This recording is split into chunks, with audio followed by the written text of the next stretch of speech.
mai le na o le lua lima tālai le vaiaso. Ai ala se tino for lazy boy. I le na o le lua whātālai le vaiaso. Mā wae. Wasilia ma le lua lima tausanga le tautua a le best bargains. Te tala fitu aso. Vili mai loa i le o valu selau lua iwa toluiva. O valu selau lua iwa toluiva. Pe te mai ana i le Facebook page a le best bargains. E iaia inga whapito. Taraflava o David Tua le nei, olo e whaafonga mai pēi le Radio Samoa, tasi lima i watolu a mō. Samoa i amanuia lau whaafonga, ma lau whaasausaunga.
Ua na o le Radio Samoa se furulima iwa toru a mo e tautuaina o e ilaungangana fitu aso le vai aso.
tau le lii a wae le lei o ia, a wae whaavavau lava lo na lofa. Ia whaapea atu lava Israelu e whaavavau lava lo na lofa. Ia whaapea atu lava le aingo Arona e whaavavau lava lo na lofa. Ia whaapea atu lava i lātou o e maratau le lii e whaavavau lava lo na lofa. Lo mātou tamae o le langi. Ia pa ia lo swafa. O mātou lo usu le tai au fau. Tai au sing-singi se i o mātou o langaina o lava vi inga lo mātou tama.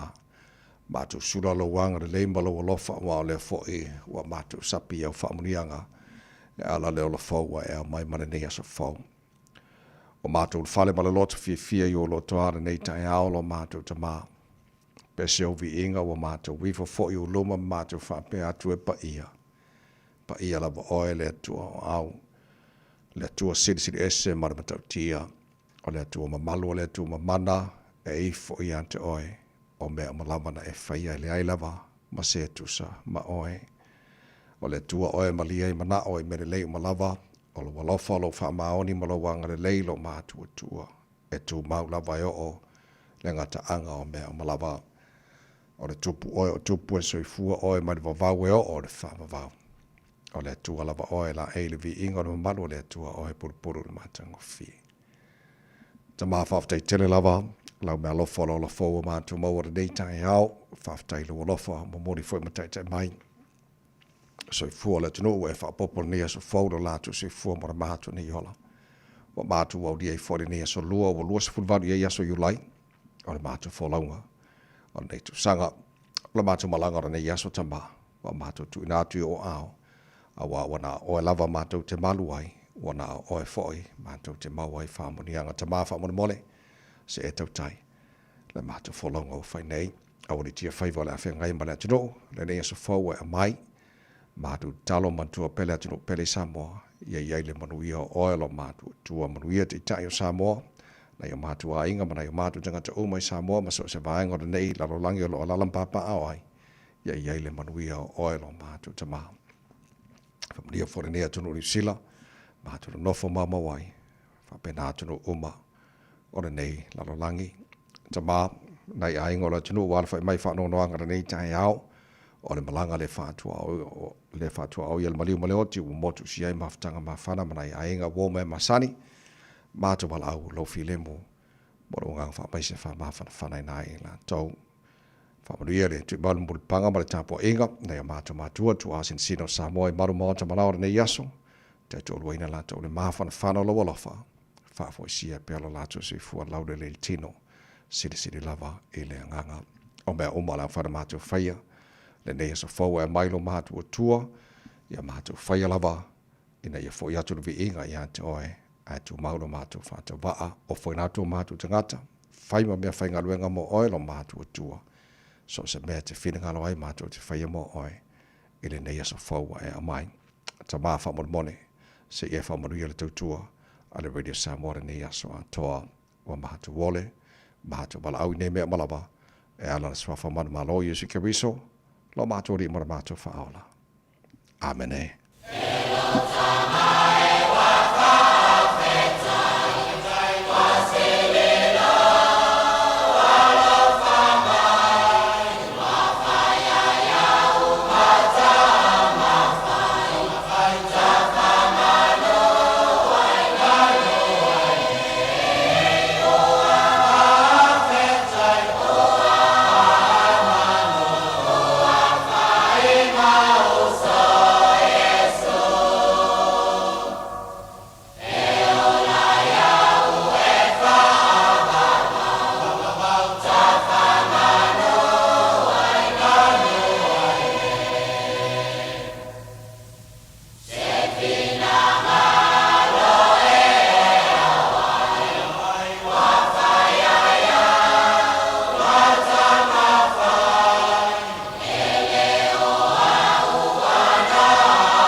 tamai o whawhetai o le bi ingo le tua langina o whai pese ko risi whawhaia o ngai Samoa le tautua mo oe. Rere Samoa tā tonu ia le tulai o no.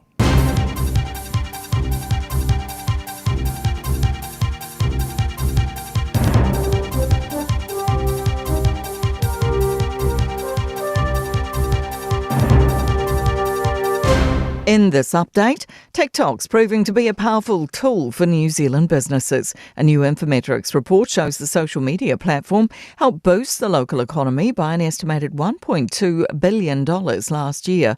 It found more than 670,000 New Zealanders are visiting restaurants and cafes or making other purchases after discovering them on TikTok. Infometrics principal economist Brad Olsen says around 309,000 Kiwi businesses are using the platform each month. All the way through to small little coffee carts across the country who have got some unique, interesting content, and they're able to bring in more customers because of it. The Prime Minister is promising a practical approach to reconsidering fuel support payments. Lower income working families have been receiving $50 a week since April in response to the fuel crisis stemming from the US-Iran conflict. It was due to last a year or until the price held below $3 a litre for 4 weeks, but this is being reviewed given oil price unpredictability. Christopher Luxon says Cabinet will make a decision as a team. All the Cabinet members, irrespective of their party, are very well aware of the potential yo-yo effect of the conflict at the moment. I mean, since last week we've seen the price of oil go up another $20, so we're all going to be quite pragmatic. Meanwhile, Labour's promising to set out which parties it will or won't work with soon, as National's leader rules out working with Opportunity. Chris Luxon says Opportunity aligns more with the left and they won't be joining a National-led coalition. Labour so far hasn't ruled any party out, including New Zealand First, despite Winston Peters saying his party won't consider working with Labour. Veteran broadcaster and Waitaki District Councillor Jim Hopkins has died at the age of 80. Hopkins' career spanned television, radio, newspapers and publishing before he devoted nearly 2 decades to local government. The Waitaki District Council says he was a beloved councillor who will be remembered with respect and gratitude. That's news. In sport, All Blacks coach Dave Rennie has sought advice from one of his predecessors on how to succeed on a tour of South Africa. John Hart mentored the 1996 side that won a Test series in the Republic for the first time. Rennie says one thing Hart underlined was the value of being one team. That was a strong thought of ours too. I don't want half a team flying off to the next venue in preparation. We need to all be there. If you're not playing, you're on the field helping warm up or you're sitting in the stand cheering your mates on. For anyone with a desire to see golf's claret jug, the chance presents from midday at Auckland City's Takutai Square, downtown near Britomart. Ryan Fox will appear on stage with the Open Championship silverware. That's sport. I'm Jodie Gill. Ua na ole Radio Samoa se furulima iwa toru a mo e tautuaina o e ilaungangana fitua so le vai aso. Ele sofa mana malolo tātou ni whaolo i suki riso mo whono whātalofa mo whaawheloa mo whaatulima le abate le lava ma le whaaloalo sa malo watunu pele le pa ia mana mamalo lo whaafonganga e le nei fo i tai au fau malo lava le sui fua maruia whaamalo fo i le tunu ia le wholau o mai ese tātou avevi o le tātou tua le langi o te taumora melea wa alona lofa o tātou o rie fo le nei aso o le aso o whaia le tua e tātou te oli ma tātou fia iai patia whaatasi le hanga le lei o le tātou tapa o siri le langi o le fo mboni malo tu sui fo maramato malo se ui le maru lua le tau e iai pere lofo le tua te tuaruina lo tu sui fo maramato wola tātou mō nei sira whainga i manuia le o mala nei tai au tātou vi iai pēo lona na le swafa lofo mai le tātou tua tātou tail tātou wholaunga nei aso ma tātou wholau le lao lona lofa o tātou ieri nei fo i so lua wa lua se fulu ma le vani ia so iulai o tātou wholaunga le lua fe lua se fulu ma le ono se mai lofa whonga le pora kalame manu le tai au rede Samoa le whionga ngal mana tātou mai lua so son mai sini o tātou Facebook ma le YouTube rede Samoa se rotasi patia ma le whionga besta au jelo sio ma tau ona nei tawai meni tātou ina o se pai le tuna se fulu le tātou nei malo le se fomori nei tai au ngal mana Ala fo ele langi malo sunga la o tawai vi ele ile nei a sofo fatalo fata fo ia Samoa la tunu pele ma e fo maru ron ni kai ori ko ama ingi fo iri kai ori nato ia ole na o ka ko matua tau ave lava pe maru lu pe timu pe mafana fana e tu ma no le lofo le tua e tato ma Fa wa jale tulai oro se mai la mai bo ma fa foga le lui tau mole aso.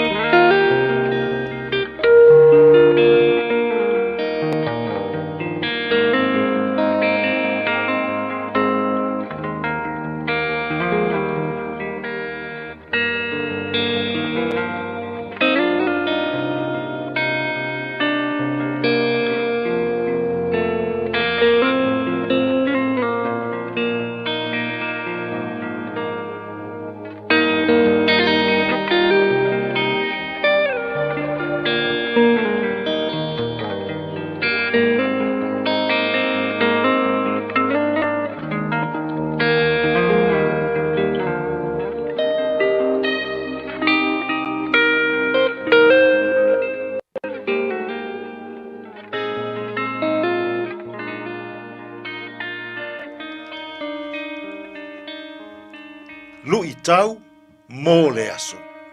Fetongia Stefano I maa. The Stoning of Stephen. Ngā luenga mata upo e fitu o le foi upo e limas fulu maleiva. Ua fetongi foi I lātou I a Stefano. O vala au o ia. Ua whape atu. Lea li ie Yesu, ia eta lia mai, lo unei anganga. Fetongia Stefano I maa, the stoning of Stephen. O Stefano, o se tasi lea o ulua I ti a kono na filifilia, mai ti a kono e toa fitu, ele ulua I e kalesia. O se tangata na vaaia le faatumulia o lona ola, I mea lofa faalea nganga mai le atua. O se tangata e lo loto lana tōwha ma lana faautautanga. Ma ua filifilia ele urua I e kālesia. E whai ma fesosoani I le au apo se tolo. O mea lofa a le atua o lo o ia Stefano.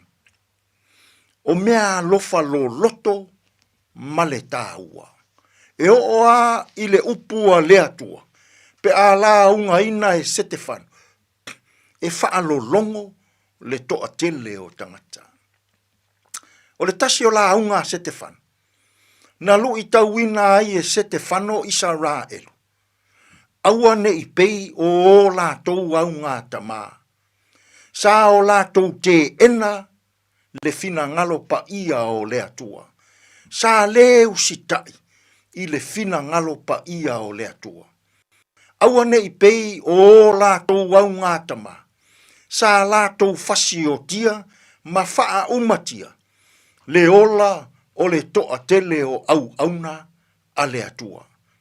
O le la unga lea Stefano. Na tupu ai le loto ita I anganga o tangata Israelu.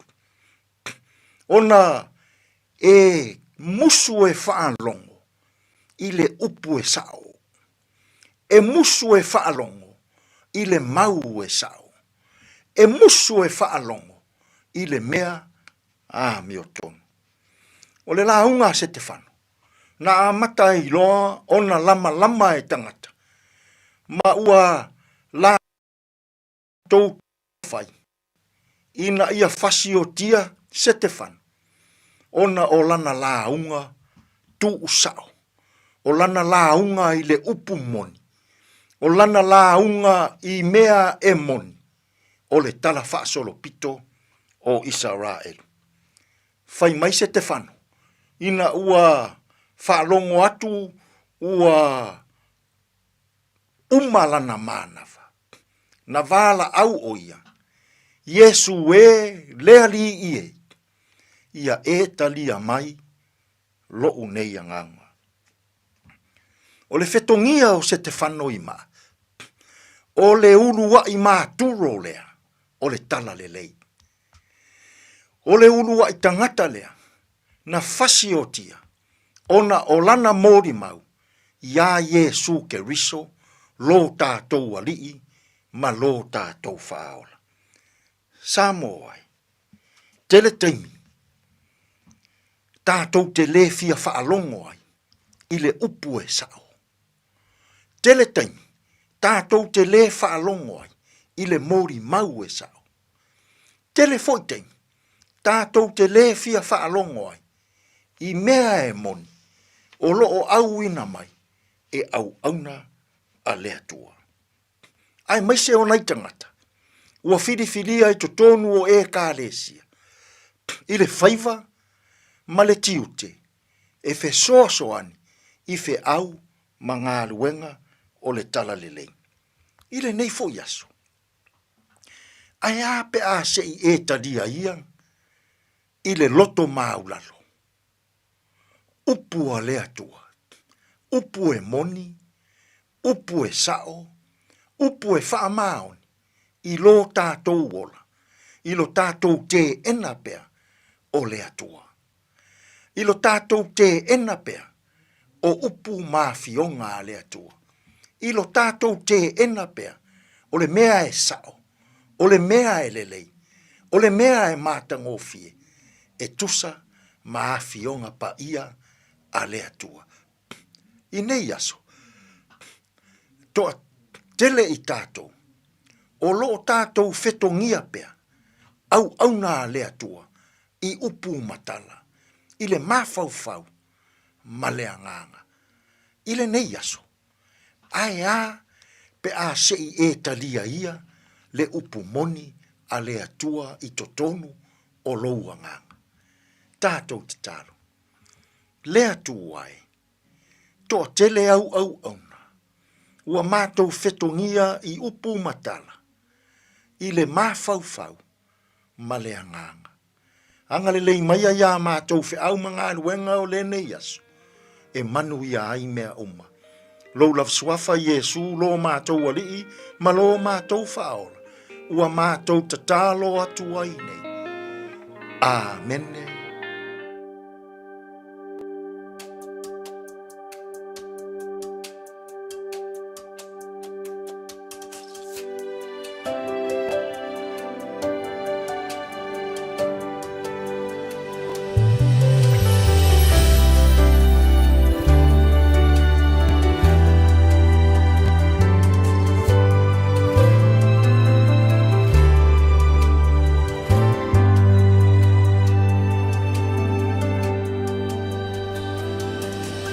When I think of how you've kept me and cared for me each day, you have sheltered and provided every need you have met. I am grateful, oh so grateful for the love you have shown. Through it all, I know there's not a day where you weren't faithful. There's not a day where you weren't good. There's not a day where you weren't gracious. God, in everything I am thankful.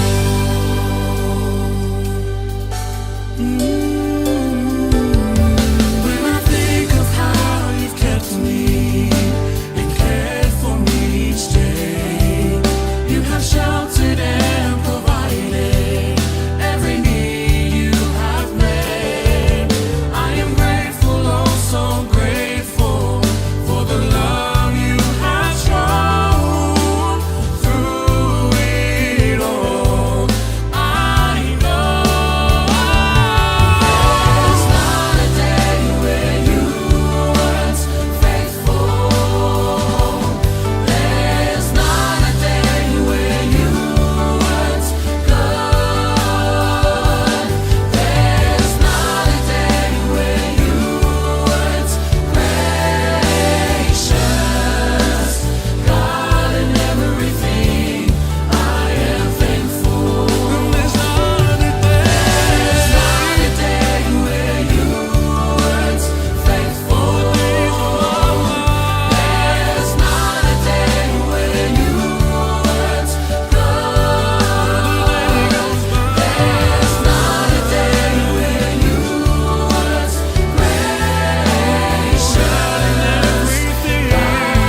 Of a anointed praise, I am thankful in the was full on over Jali July on all of our Fongal Porcalame Malo and tie out with some of Nato Falalonga, Christian Savings, Mal Enterprise, Motorbit Manukauna, Minute, on of Upper Order, Tarabusika, the tie of Afi or the tie of Malu, Lumfa, Malos Aula, Genola, Lucy, Bangar, Wenger, or the Nefo tie of Fojo, Quatar Fito, the town, Nefa, Avon, my technical Tarabulame, Areto, Onola, Tato Malu, tie of Fadanganata, Pedamai, Pastor Lafa, the Copper, board Nefo Yasolua. Today in history, Taro Bavai Bonimena Tupula Bos Football United. Tell to Sanga Bavai, our Italian Fitu, the town name of Papa, telephone and Albertania Patar Fitu, Taro Bacala Matanala Tile, Momo Taro Bavai, Amadwana, Ole Awala New Tile Phone.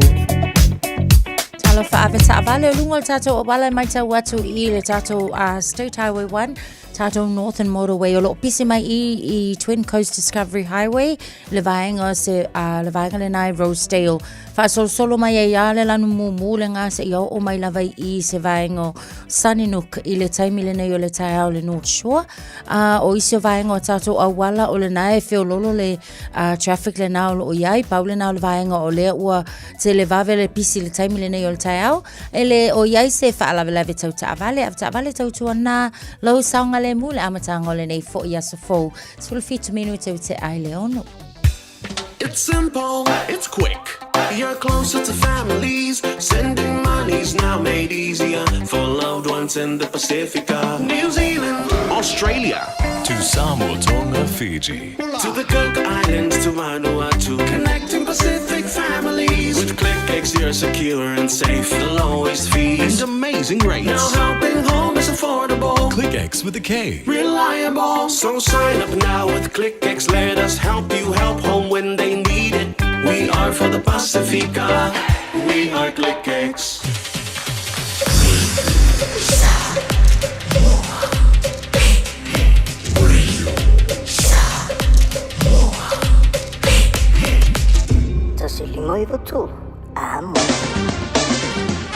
Mai ngā mata talo tawara ne fo I taio fo tamaki makoro au kilani no whangare whasalonga Radio Samoa. Mana yo solo le masina le taiao ai wa marulu telefauno I le marulu le nei taimi o le taiao. Wingo le tau le so le aso sulu matango file la au kilani nei aso a toa. Sputolo le marunga le marulu e o iai. Ia tātou au kilani le so taiao pe au lia le aso sulu matango fia fo le la telo baingo au kilani sifur fa marunga le marulu le so a taiao le bainga yon tuatu. Awa oalang le nei pa o nai wanga na stofi. Pasalo fo ina pa o timu le asfarele. Awa oalang le lei pa o nai wanga na stornai. Pasalo lang le lei le sama na sama fuar pa yaso. O lumana I atu. Whamabonga umana ua tu ina mai la mai. Tau le nei fo taimi ole taiao. A e fia I lope ono lo fia lo fale I lo lunga. Si aki lo whanua I le Auckland Flood Viewer a le Auckland Council. I lunga o upenga ta whailangi. Si akilo to atu si pele ono a fiango fielo mau tai lo longa. Talanoa ilo ainga I me fai pe ama mawhati munga. Fa ama mama tewo tu ama ota. Tātou tele pōlea le tau. Ai mawhai una tātou sa uni mo fisuia ingo wingo le tau. O lo saonga le mu I taimi o lo longa mamafa. O lo o yo lava lima. Spuro I wabana afa o tele tulai ono. Sibe o wa lesi bi I o tongia tala whafi whianga roi Samoa nei tai au malu lule. Tunu a gaitu mga ruenga o tai au. Whamalo losi, whamalo losi I ngā ruenga o nei aso. Maria whaiva. Kasere po oi. Sa amilo I le atu Samoa. Ele ai o se vale pe o le maota I la lotoa. E se si o na paila. E tu mai I le male le. O le maota le na o lo o susu ai le sanga polutele. O tu ala masala se sau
fua tatou lima walau I ula ola tatou feiloa ina o I se aso tula tafa amavae mafato au mai ale alofa e tui lo tava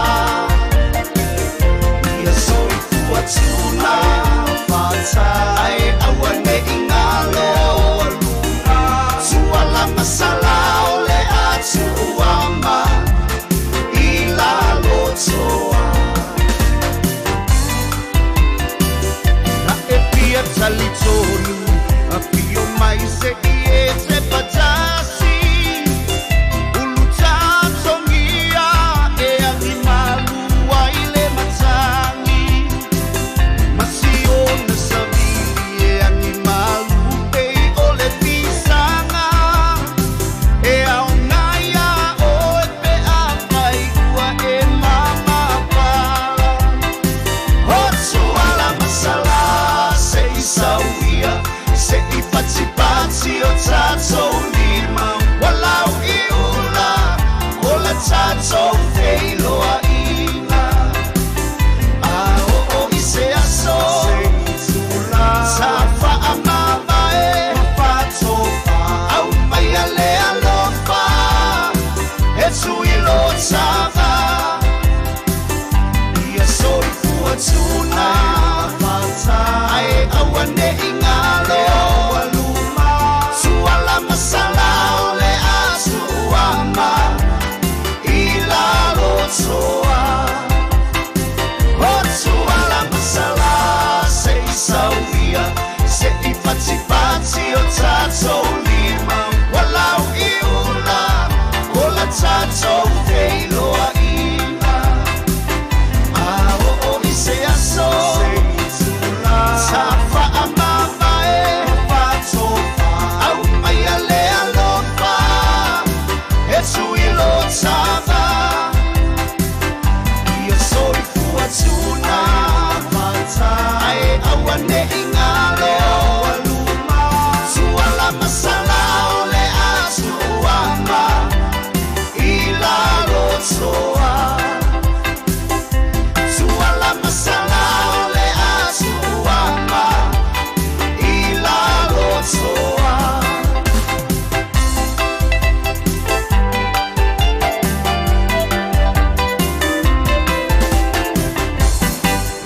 Loisman whamala whalawa tele tulai o nola tautua mo ole radio Samoa. Malo whaftai lea tunu to tele tapa angala o whawhila mai for nei tahe au lunga le tāza Facebook mari jupa ngal mana ia kia ora whamtama ki makaurau. Good morning. Malo whamala si mai man whata si mali tāra pakalama nei tahe au marulu kai au. Mo tātou nei ia mako karangoa le marulu o le mau ke New Zealand. Mau skaria fo ila tau ia. Ya la manga ya foi la sa mo foi la foi mai la foi maruru la ko ya le kusa ko maruru mar ma ko maruru ma lo fa tel fa des mai nei foi tai o fo pe ala tawa vai ato tai ao e tawon fa do mai malo e le tulang ole ai le so swani le mo nei ai nga low income families mo le pensini ka ko pensingir ka mir ngai ko ai le ya ma se mo il mele wo ni bo ko ya ru fo ngol tawol pensini ya taw si mo fa ma venga mo Nai ai ngolai tau wati ai Ole ta wale na ole fa lawilo fo I po sa no ngal pal mi ele na fa lawilo mai ole ato e o reconsider o no winga o la fo I wato tiro le coalition ilo ina fo ile e fa vai mai la I lunga o ainga entitled ona ole nei fo I fai a ngayo inga ele o afia ai nga uma lava but low income families so ole au vai nga like ka onga eligible fo ile mo le tulang le na o le vaenga le selau varus fulu afe a nga I le lua selau lusulu I va afe le tausanga tu sala o ainga ia e mawhai ona a whaailoa uma fo ile ia ona ngā lulua leo le mtanga luenga le IRD e la tau te wha mauti noa ina ia ona mawhailoa leo na mauti noa le maua o le tulanga le pe o le tulanga le na o wala ai fo I ona to ilo ia ma ia fua le leila le si itinga o le pensingi le ua iai e le ngata le tau o le pensingi ia o le fo I o lo o tilo fo I le vaenga fo I leo si itanga mai se lava foi ia ila to o ia la to whanau ia o ngā amata pe o le sina tūlanga o lo tilo tutoa ia fo le coalition ia mai se o ngā lue whatasi ma le IRD na ia mautinua e maua tonu e ainga lo mo mia ia le fisosoani ia nei whaamanianga ia. So le tilo atu whairu mera o lena whailoa e le palmia tuisi nave maulu mutu tua whapena whalimensina tupe Nicola Willis iwa sufitu a whelima selau o ainga ia lena maua lanto family boost payments pēr te loa amata mai apelila. Ma le vaenga na fora al malo mai aprila fulua masina o la amfaintu na tua ia fisosoani mo nei ainga fo ile. E fuala nga de tawol pensini fo le wa ol mele le to tala no nel temine nei ona skama I kaimia peanga o yuni e nga pa o le tite la lo tawol pensini skama I kaimia peanga o wa yaso ngai ai ko so fo ngol tawol pensini so looks like on malo e fuala la titilo nga ile minoyo tawol pensini le ngai ia ma fo le ma fa ma venga nei ai ngai lo mana bisi so so ia so titilo na mo va ya tu inicio vai ona tara fa tali au tai au de pe ona ta o nei tai o de forfaranga na man na firma le announcement mai le mano reconsider no winga lafto fa manino mai tai au po fetonu tulanga le au il forfaranga malo so la tap titilo ia ila so tai au paulia ile lo fole tua tala noa ile tula mai fanga malolo ia nei te lo le o manino mai ele finanga lo le Paramio New Zealand o le tai for the national ele ngalo fa tasimal party fo le wa te le support in determining 4.7 last poll na ia el vanga le opportunity party ya le o tino mai mala fa lo mai la son na fi o le tino nga le te national party fo le New Zealand ele ngalo fa tasimal party de e tasele tu fo le lo tanga ia a le tala fe unga pe ale pe le o nga tu sa fo ia la tu ta ia la mata ia la isi party ia e mautino la fo ele ma fai ona lango ina wa o le atele lefte ina inga tu lai mai pe a fa apea ia ole a fo ile a mana ia ele national party ia le vaenga le ona ola to policy lava ile tu tau la fonga tutongi pe ole vaenga le na ole o fe ese ia ta yala a party la ne lua so ole lava fo I pat ile manatu al ta ila to ia opportunity party ola to they are open o fe lava le party e malo ai amo mia ia nisi o sui fo ia mo le fa ato ino sui el palmin ola lava te tala ela to le no ela to te nga lulu ai either left or right ile taimi le nei but ona ole tulanga ile le tu sa fo ile ola to ta yala mai se fo ta yala ma vaenga o na ile national pe ila ole tu le na ole wa angi ai fo ile saunga al palmia ena te le lango ina fo I el party le la to te nga lu fatas so ole la tilo mala wa vai fo le ole party fo le wa fa solo na maulunga le support New Zealand pe fu atu pole na ngatai nei e la wa vai mala tilo o la to wa vai fo le o le vai ngale o la fonga le tasio vai e mo kwa ke e aki le national e le party le because la tilo o le vai ngale e telephone tilo e le swing o le tax ya ma vai nga tonu o New Zealand tala no lo vai ngol tax e ma kwa e le fia fa rongo au mau me New Zealand e vai ngo swing o taxi tala no e vai nga so I mean o tilo mo fa pe maybe o ma fu nga le fia ngalo fata se le national male party for the opportunity party ya ona la to wa na bataule final mai e ka mo suia le tax system tonu New Zealand ke o mo ngi sila ko milion ngadu kula la fonga fa to fo ye tono vai nga fa por kiki o fa manino le tai o le New Zealand first wa basamane Winston Peters ia le tulango ilana fa unga fa ia Stuart Nash ia maltulanga o ia nisi fo io mingska lo inge ko o le coalition government pe ole fa mautino ala fo ia wa ona ole lava wa mautino wa resign po wa fa ma vai ia le sunga fo ia Nash tu sai o tu inga ona o nisi fo fa mtalanga na ia fa anga I se tasi fo o tina MP o le sa ili vai nga fo ile maternity leave but ole lava lana fa to e fa ala wilo mai ia ele fionga fo ia va sai man onga e kupa klemele ole o fiangai ia mana fontanga isi atunu ai o le lava ia o ia kalisaoa e le to ia se avanoa wa ia le fisiringa fai e fa amata ia se avanoa o le tala o tapuni le fai to o lona winga e matua le to ia lava foi ia se avanoa e ui lava ile e o la foi na ia fa na ia sauno fo ia ma ia whaaftaia le o langa lue. But ia kea ia ole fe au ke lea o inga. Ole kaimi fo lele ole tautala. Ia mauti noa lele. E mawhaia onga ave le fe au lai ke mga oi po angi o mga onga. I le tūlanga fo leo laite ona ina i leisi tangata. Awa po le ale le fe ongi ngā luenga ma tau sanga fia.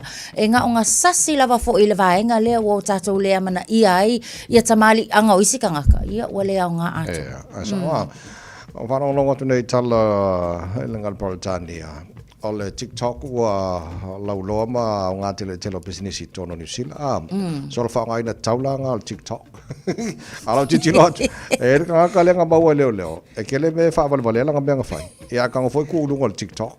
Ioi. Whaonga se. Ma ngai e o le live o langa ia fu I TikTok channel. Ai peta. Pea o le se fulu te ai leo no le fefila sfarailen se ima vai tuni. Ia vili loa se tasi o tanga maka lai I le TikTok lea na sawi I le channel lea li ilia. Ole kulang fo ngalo lai file burn out mo ka avale fo I fa I pa u a le pe asu mai le vaenga. Ai koe fa la ila male anga ese se I vai atu fa fonga ala tunu. Ia ole tulanga la na fai na vala au leo. Peita ai ona tamo fai leo tutulinga leo fo lea. O I lai Titirangi Town Centre I le vaenga le sisifo au kilani.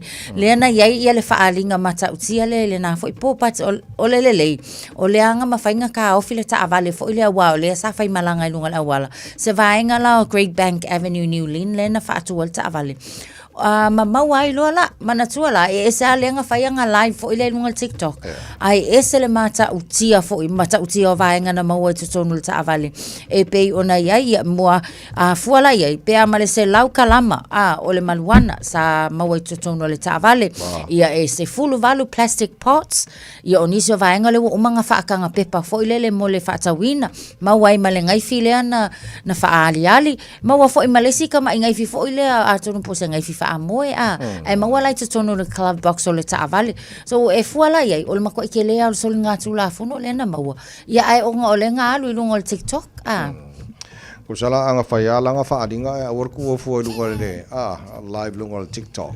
ele ia wa pela titi la tuli pote leo ngaf soangi le vaenga leo langa live langa whai vavenga maua ia le mea lai anga ia ya mai fo maua koi maua la ko ia no ele kele me fa van vale o me la fai ia ka fo ko ku live lu ya la wo puso ka wa ye le o mai lo ke I pikole I sa or ko ka ba ni po ya ku a pe ona vai ngai na maua tono ta vale la titi la yo mai fo la wa ele o langa yo inga nga fai nga taula ele vai leo ya la wo aku mo leo la fo mo mo kero si fo ia penga la ye ma ke penga mo se ku pepe ai ko ngota vale ia I o la fo sai ai male tupena ia ako wa kama fo la ye fai ako fo le ale e sawang e luma fa au ia o le la mai tawa tu fam tarang o le mako itele la va fo o le tino tupena ma wa tono le atole na ia sa le tele tan don ta po kala me nai ngase le o le emergency department fo le ma a fai nei la tu si fo ona o le tuaina ba ai o fo mai e lau titulo tu I fa mo fo le e ia tu ai ngase e ma fai ona fa tari la titi ai e fo tu ai ngase tau ona vave na fai nga yo inga vave na bais fo mai ya le na ana fai nei le so I fo stasio tama de mas lima tau sanga thank io I Wellington ole ata manino le ole understaff fo le I tonu ai mai se lava I le vaenga le o emergency departments for ia po emergency units be yona mai tau atu o le wa kule ko inga o le na anga ia tu fo ia sa ilinga ngase sa ilif sosoani pe ta iane o le mafai fo ila ele vaenga o nga lulu ele taimile ona respond tonu mai I tangata I kam fo ia lua se laule capacity o tangata sa tu tonu le emergency units I le asole I Wellington o lona winga wa mako ai o vala vale to atele o tangata ia nei wa ia nga oso le fatu sia fo i ngase ia ma fa pena lava fo i ona mali ona o tulanga e le ma o le tulanga le sa until tilo pe ia fa nga malo le taimi le nei ai mai sem tanga le ngo so i fo malo loina ia mau ki ngo le lava le ia yo fo mai i vaenga e mautinoa e sili ona mana o mia ele mamalo le tunu ia mai se lava la tatou i le emergency department al mele mana il faima faia a folele o momo o suswenga o suswenga anga e ngaluenga fatino pena saona lele wa ana le faia li potia a mo suswenga ina fai ele lo ai ola e ele lape ole au nanga al se fo mala lo ina le temi na tono ele tamai tono le ia wala o pe ala titila tona decision le na mawa le pokile nga fai lo mai ia o tawa yo o inquiries fa pe ina ia mau kingo ai po la le menga se o la le menga sasi le taimi o tua nai awa o te tona o tavai ele i mamawa tu fo ile fo ina mali o se tasi i te tonu lava fo i le emergency department mai i le vaenga le i le south o Aukilani ona o le tulanga lava le tu lava le tau fo mai i le to ngau fo mai nganu emergency departments a kongula a fai ni asu enga ia au mai ma fa alawi lo mai le mamalo la tunu ma fai e ia la to solution awa o le leila le ngau le au mai ia ona le leila le ngalu lua ia yo la to e fai ni awala e ma fai ona fo ia ma ka fia awange ko awa alu akul kanga kai sulu aku ai ma mau so ifu ai le va ai el fo mai se tu langa le tele so banga manino pe ma le potis full fa tu la fa del talil tamale mo le to afailanga head scan yeah, male treated with reasonable care and skill. Yeah. Jelo banga manino yo nesa fa li poti pe ma le pokala manita. Ya alena ole tulanga na o ye ni so banga mo sin fila tunu nei tai o to los fu lo minuto lo to talo le tu la fitu malo fa tele tunu fa tsmal nei fo tai fo ama fa fanga mal tu si talo bad o nei so tar fa salong fa business mo le si poti mo na wala tu na tu lo ta to balo tai fa nga retro le ola nei fo tai kia ora good morning manulenga nga nai on le tai ave o le la o puniti a po I poau esa uma lua fa asusu I la wala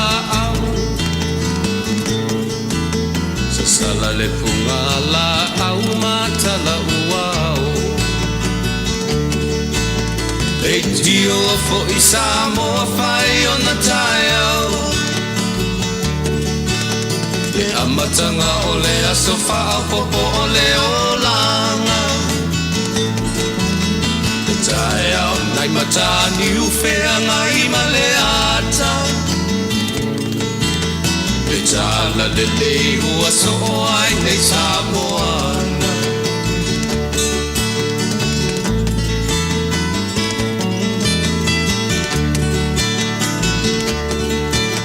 I se ti tau pau le sua malie o le vine ula Ma pau fonga o le lupe lunga o le moso oi pula Pua ina mai lona manongi E asoko ua foa ina ile Samoa moni E tio fo I Samoa fai ona taiao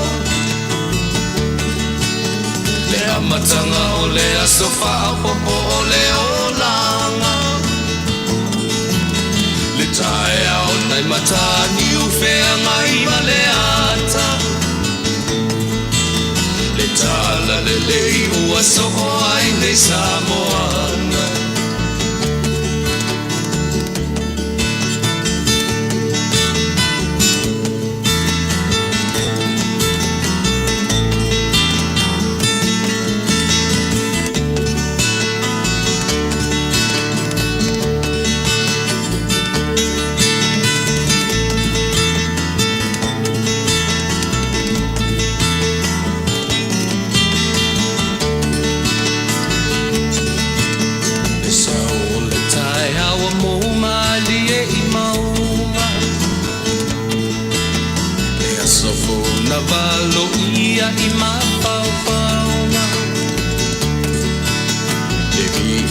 ua whaako ia tui le matai Tangata soi fua ua oli oli ma whaapetai Leiti o fo i Samoa whai o na tai au Le amatanga o le aso wha popo o le o langa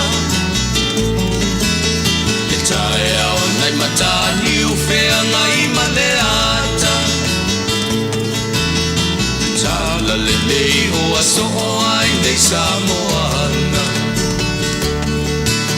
Leiti o fo i Samoa whai o na tai au Le amatanga o le aso wha popo o le o langa Le tai au nai matani u whea ngai ma le ata Le tala le lei u aso o ai nei Samoana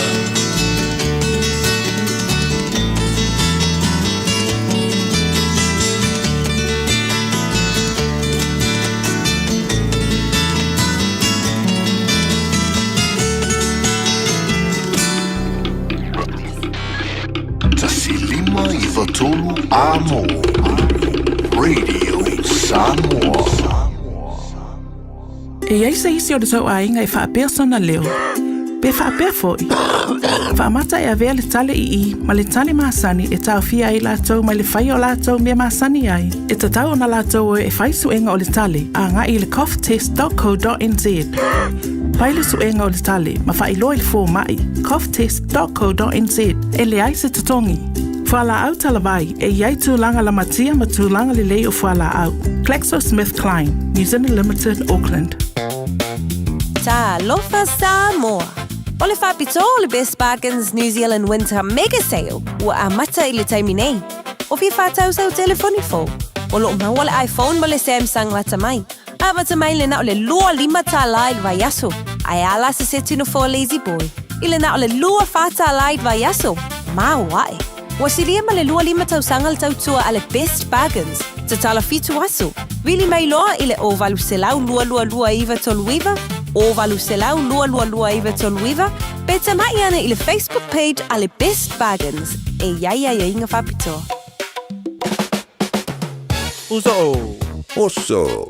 Son, fe o kausinga iau makari i la manga iau lau ka vali fou. Na boi a musho uso. Bye. O le Enterprise Motor Group man ka, wa uso yaid kaya wangi. Le yang whakamoe lau whainga duenga. Ai o akure a fiafi wa show lau ka mai lunga lau wala. Pa wa koenga ka vale. Piki apu SUV, van, so koenga ka vale ha. O feet for cover.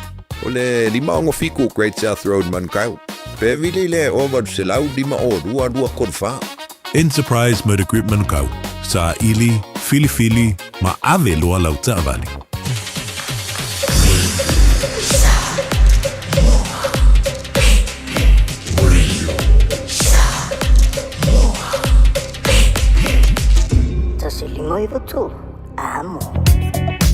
Am tavale nei vaenga o la selo le la no mu mai o no winga o le nai ma mafala traffic o iai Northern Motorway southbound faisi ma mafala traffic mai Constellation Drive anga ia tule Gravel Road ile taimi le nei pasia ia Rosedale Road Maluatua ingai o Teha Valley Road le anga ia tule nai Eastman Road si vaenga le na o lanu mu tato awala le na a longa tato State Highway lua se fulu a George Ball Memorial Drive on the southbound ile anga ia tule na le malai va lele faisi slow mai o tato mai Kirkbrink Road, Faso sorry for Remisero Drive, ia manga ia nei na George Bond Memorial Drive le taimi le nei. Takanini o le fo i mai tawatu lunga tatos State Highway 1 on the northbound, faisi pisi mai le vao Takanini and Papkura le taimi le nei, le fo a mata ona mai tawatu o tau Ia nei poloka I Hill Road, le kako interchange le I Manurewa. On the southbound, o lo faisi whiololo traffic na o ia le vaenga le nai Papakura. O I pahure le fo I lo mai tawatu faisi pisi. A mai se lai leanga I atu I Beach Road, I le vaenga le na Takanini on the northbound. Ia o lea faisi lanu faiasi pisi mai o tato o le taimi le nei. Lunga tato State Highway losuma le lua, o le fo I mai tawatu o lo slow le taimi le nei ona eastbound i le anga i atu lunga o tātou interchange le State Highway 1 i le taimine nei o tae au wale manu ia te leo whainga malanga tu se fulu whao na tā leo le fitu. Thank you for choosing ClickX. Hey, did you know that sending money home to family and friends if I'm the ClickX? By Australia, for New Zealand, to pay for my mo ai. Upolo sa baki, manono ang lima, isama na. It's simple with 4 easy steps. Sign off here, ClickX. Sign up now or log on. Select some of my own millicent. Inga will receive in no time. But don't forget safe and secure. Sound alemu oila utautua. KLICKEX.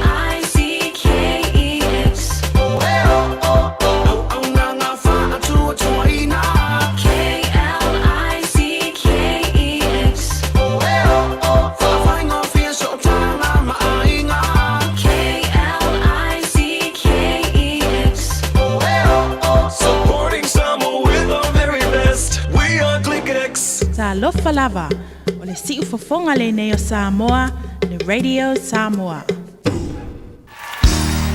Bread of life, sent down from glory. Many things you were on earth, a holy king, a carpenter. But you are the living word, say it now. Come on.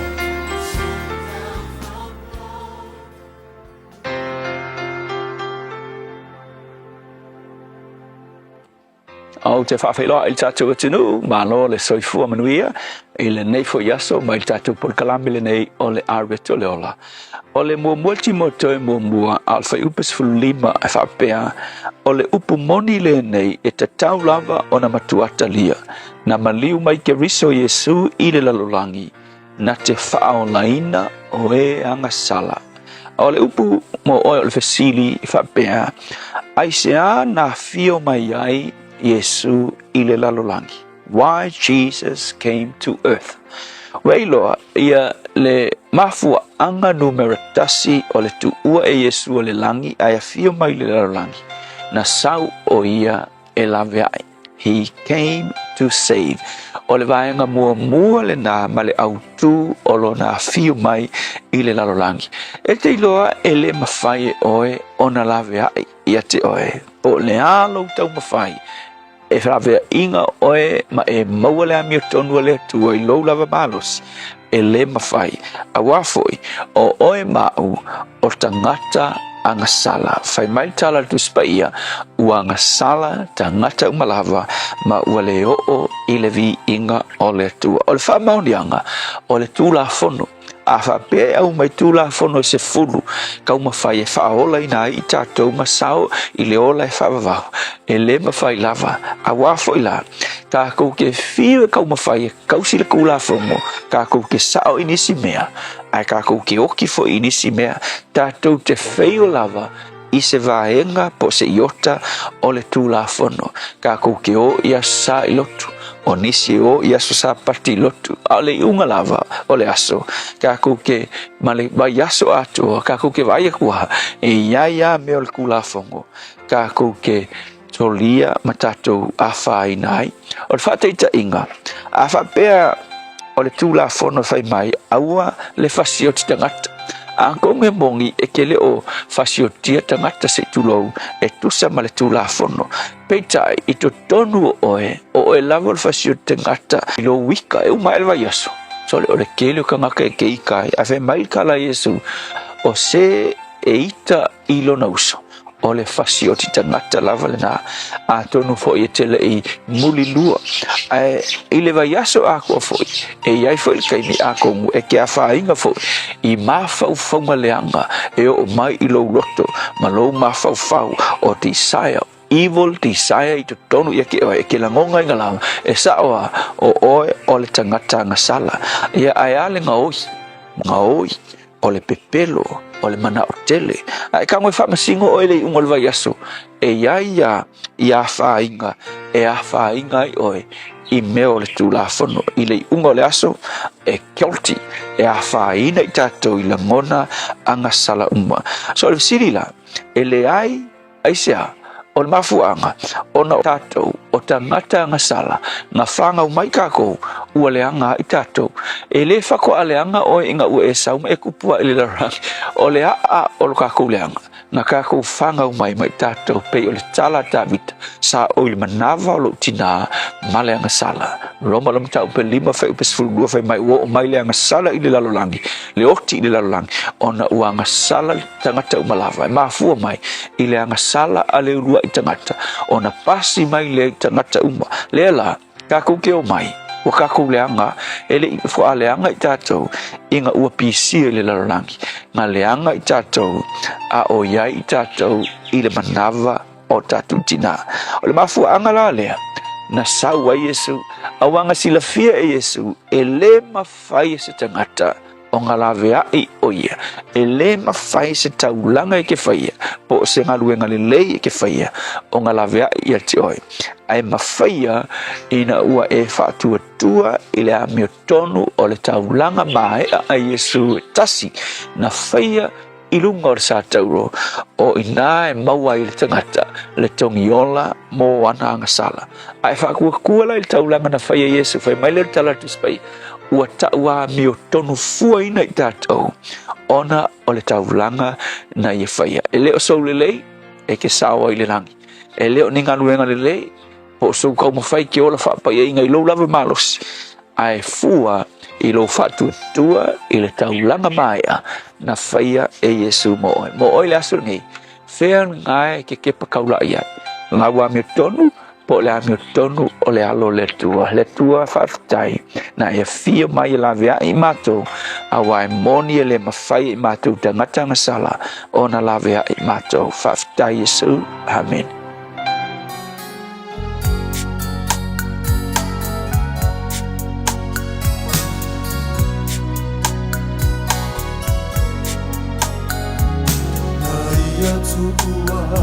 le mamalu ile langi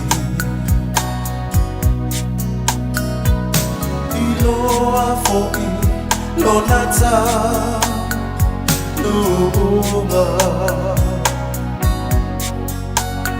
ole bauma tufua o torokota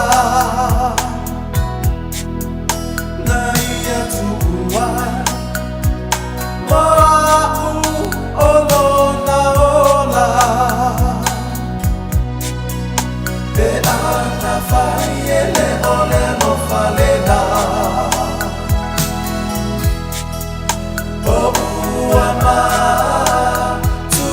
Sabi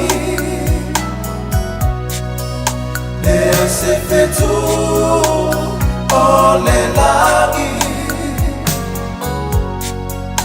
le ai se manu e felele ai be ana fai ele ole lo falena o se tala fa le lagi se la mona fa ape be ana fa ele ole lo falena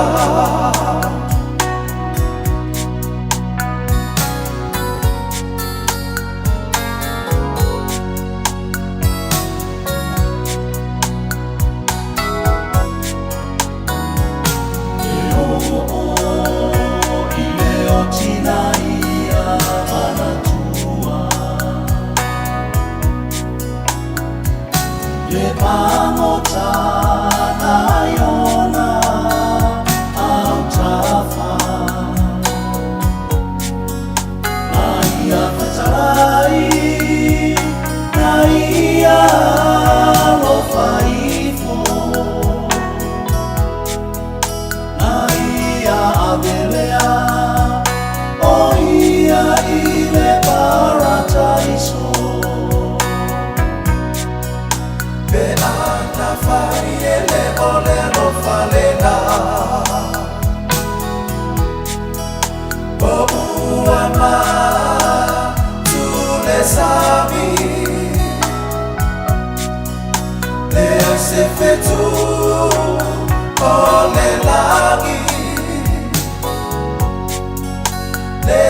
semanu e felele ai Pe ana fai ele ole lo falena O se tala fa moile nangi E se la mona fa ape ei Pe ana fai ele ole lo falena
Fai loa male pese na ia tu ua le mamalu i le langi wha mai ele pokala me a reto le ola nei tai ao e na ua toi lua mino tolo tōra tā leo le tu lai fitu la su lua se fulu male malu i ulai o ani mera tupura nei asu tau sanga ma vai Sanga te si valua valu le lono iwa ai lea o Summer Olympic Games na talaina i te tono Amsterdam, Netherlands. Tau sanga te si vali matasi whaalau i loa mai i a le ata fo i tau ua Alice in Wonderland. A o le tau sanga te si va fitu tolu i o le tau sanga le nana whaatino i nai fo i le su enga o mea tau wha Niukilia a le atu nuu tele o Farani i te tonu o le South Pacific i le vaenga le o Mururoa Atoll. Nisina o vaenga i mena tupule nei fo i aso i tau sanga o mawai. Talo falava o a o Lapi Mariner, mau pelo li tio, i le Radio Samoa tasi lima iwa tolu amo. Talo falava o te roa. O le tala fia, ua whaiti te nei tausanga mai leono sa fulu 5 tausanga le matua o le soifua, ua whaatinu nai po le kalame o siaki ma wha ata o le kanesa o tau fale. E le esenga le winga tele te whaia, e au lia lo le 5 po le 5 tausanga le matua o le soifua, o le alafo fu atu i lau pusa meli, ia le pusa mo suenga ma wha ata o tau fale, ma wha manu i atu lo waso whanau. Ai o le vaenga le leiai, o le a maua fua pusa ma mea whainga ruenga, o le whaatinu i no ia wha ata masuenga e tai lua tausanga malafu atu. Se ia o lava ina i e au lia le fitas fulu 5 tausanga le matua o lo soifua. A vave i loa, ma maua a unga o le kanesa i le amatanga, i suenga ma wha ata o tau fale, e ma whai o na tonga fitia ma le manuia. E le aise te tonu, e vave ma whai ngofie. O suenga ma wha ata o tau fale, e ma whai o na wha asao i naiola. A maua lola pusa, pai loa. Talofa Samoa. O le whapito o le Best Bargains New Zealand Winter Mega Sale ua a mata i le taimi nei. O fi whātau sau telefoni fo. O lo maua le iPhone ma le Samsung lata mai. A mata mai le na o le lua 5 tālai le vai aso. Ai ala se setino fo Lazy Boy. I le na o le lua 4 tālai le vai aso. Ma wae. Wasilia ma le lua 5 tausanga le tautua a le Best Bargains. Te tala fitu aso. Vili mai loa i le o valu selau lua iwa toluiva. O valu selau lua iwa toluiva. Peta mai ana i le Facebook page a le Best Bargains. E iai inga whapitoa. O e sauni malanga i Samoa. Maratua lola moana rento solo o maua iso se tua e ngā taavale e talawhea ngai mau mana onga. E mawhaiura piki la taavale mai le malewa le le whale o lopo o whangalii. Whaapelo tātou o fisa au tui ala fua. Pe mumuli atu fo i le whalitali malo o lo e whaamautu ai. Ai ngā whaabitoa. O lo ia tātou insurance cover e te fili mai ai. E nani tupu se whaalewelawe ai o lo ia le whaamama avenga. Maratua lo ia le tātou account in New Zealand. Pe lafo sa fo i le moana rentals e whaonga ai le Pacific Easy. E whaonga ai lau credit card. E whaatino ai le tongi na o lo sa. Mori se whaamtalanga wala au le Pacific Easy i le ovalu se lau. O tasi ono. Po onu mera masani au kilani. O le lua fitu ono fitu iwa fitu wha. Po le lua fitu ono fitu iwa valu wha. Talo sanga e transfer o i le moana. Pe asi siane i le tātou Facebook o le Moana Rentals. Po le upenga ta wha ilangi o le moanarentals.com. Moana Rentals o laupa anga e taitolo ina oe. Au e malanga asiasi i Samoa. O Dr. Chen e mawhai ono fsosoani mo oe i tinga o le tino. A whai e tinga lo tua po lo tuli. E mawhai ono e susu mai e whaataita i fuole vai fufo. Ai e iai o na iainga. O lo o tarsa e lini sa ngata whaina luenga e fsosoani i le whaata wino o loa mo le wha i la mānaia o fōlinga. Vili maile official Dr. Chen i le lua fituono tolu fitu. Lua fituono tolu fitu. Mo si whaatal noanga. Pe susu mai i le lua ono, Great South Road o Tahu. Dr. Chen, le fō mai o vai whaalena tour.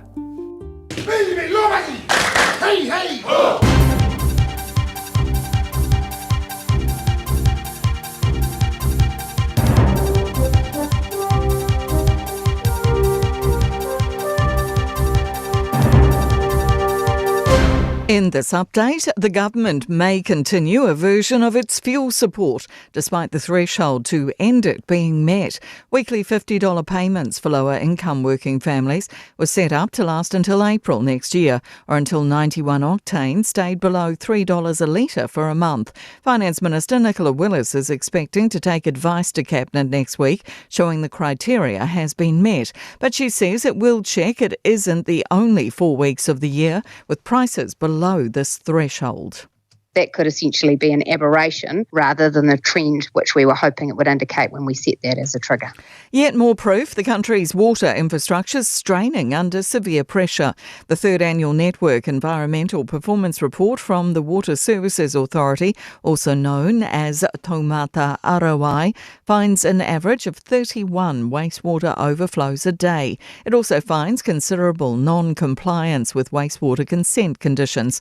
Authority spokesperson Sarah McFall says they're also concerned about water loss, with a third of councils reporting at least one drinking water network with high leakage levels. It's obviously wasteful and inefficient, but also there can be public health risks. You can get contaminants getting into the pipes. So we've drawn attention to that. Another school lunch provider has gone under. West Auckland-based Good Vibes Company went into liquidation earlier this month, owing more than $8 million to creditors. The opening of Auckland City Rail Link is one step closer, with the public being invited to check out the 3 new stations before they open. The free ticketed events will take place at a different station on 3 consecutive Saturdays starting next weekend. The kettle is about to go cold on a Dunedin coffee institution.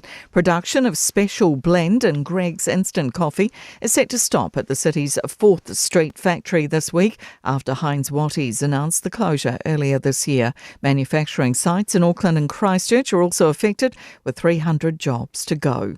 That's news. In sport, Josh Wilmer has been upgraded from bronze to silver in the para SB9 100-metre breaststroke at the Glasgow Commonwealth Games after a Canadian rival was disqualified. At the gymnasium, Daniel Stoddart has finished 7th in the rings and Courtney McGregor has come 5th in the vault. Men's singles bowler Shannon McElroy and the women's pair of Selena Goddard and Caitlin Inch have missed the semi-finals on the indoor greens despite wins overnight. Adam Dewey has made a tentative peace with West Tigers NRL League coach Benji Marshall and is expected to return to training today. And for anyone with a desire to see golf's claret jug in person, Ryan Fox will appear with the trophy from midday at Auckland City's Takutai Square, downtown near Britomart. That's sport. I'm Jodie Gill. Ua na ole Radio Samoa se furulima iwa toru a mo e tautuaina o e ilaungana fitua so le vai aso. Lungola State Highways full Maleono Amata Valley eastbound langa iatu I le taulanga faisima mafa mai I Lincoln Road anga iane I te Adatu South Fasosolane le Patiki and Great North Road ia male po le vaenga nai Point Chev a pauna nei vaenga lo lanu mu mai foi po pisi mai lungola Tato State Highways full Maleono o I on the northbound Sims Road I Penrose le lo mai tawato on Great South Road o lo faisi pisi le taimi le nei a fapenana I poloka ia mai I le taula inga wala Church Street, Nelson Street, ia malanga ia tulenai lungola Tato southbound I le taimi le nei. O nisio vaenga o le lava o lo tu mau I le feololo le taimi le nei mo Tato umalava a me tavali e manuia tsele le whainga malanga le ua fitu minute ua te aile tunai fitu. It's simple, it's quick. You're closer to families. Sending money's now made easier for loved ones in the Pacifica. New Zealand, Australia, to Samoa, Tonga, Fiji, to the Cook Islands, to Vanuatu. Connecting Pacific families. With ClickX, you're secure and safe. The lowest fees and amazing rates. Now helping home is affordable. ClickX with a K. Reliable. So sign up now with ClickX. Let us help you help home when they need it. We are for the Pacifica. We are ClickX. Radio Samoa. Tasili mai batolu. Amo. Radio Samoa. Tasili mai batolu. Amo.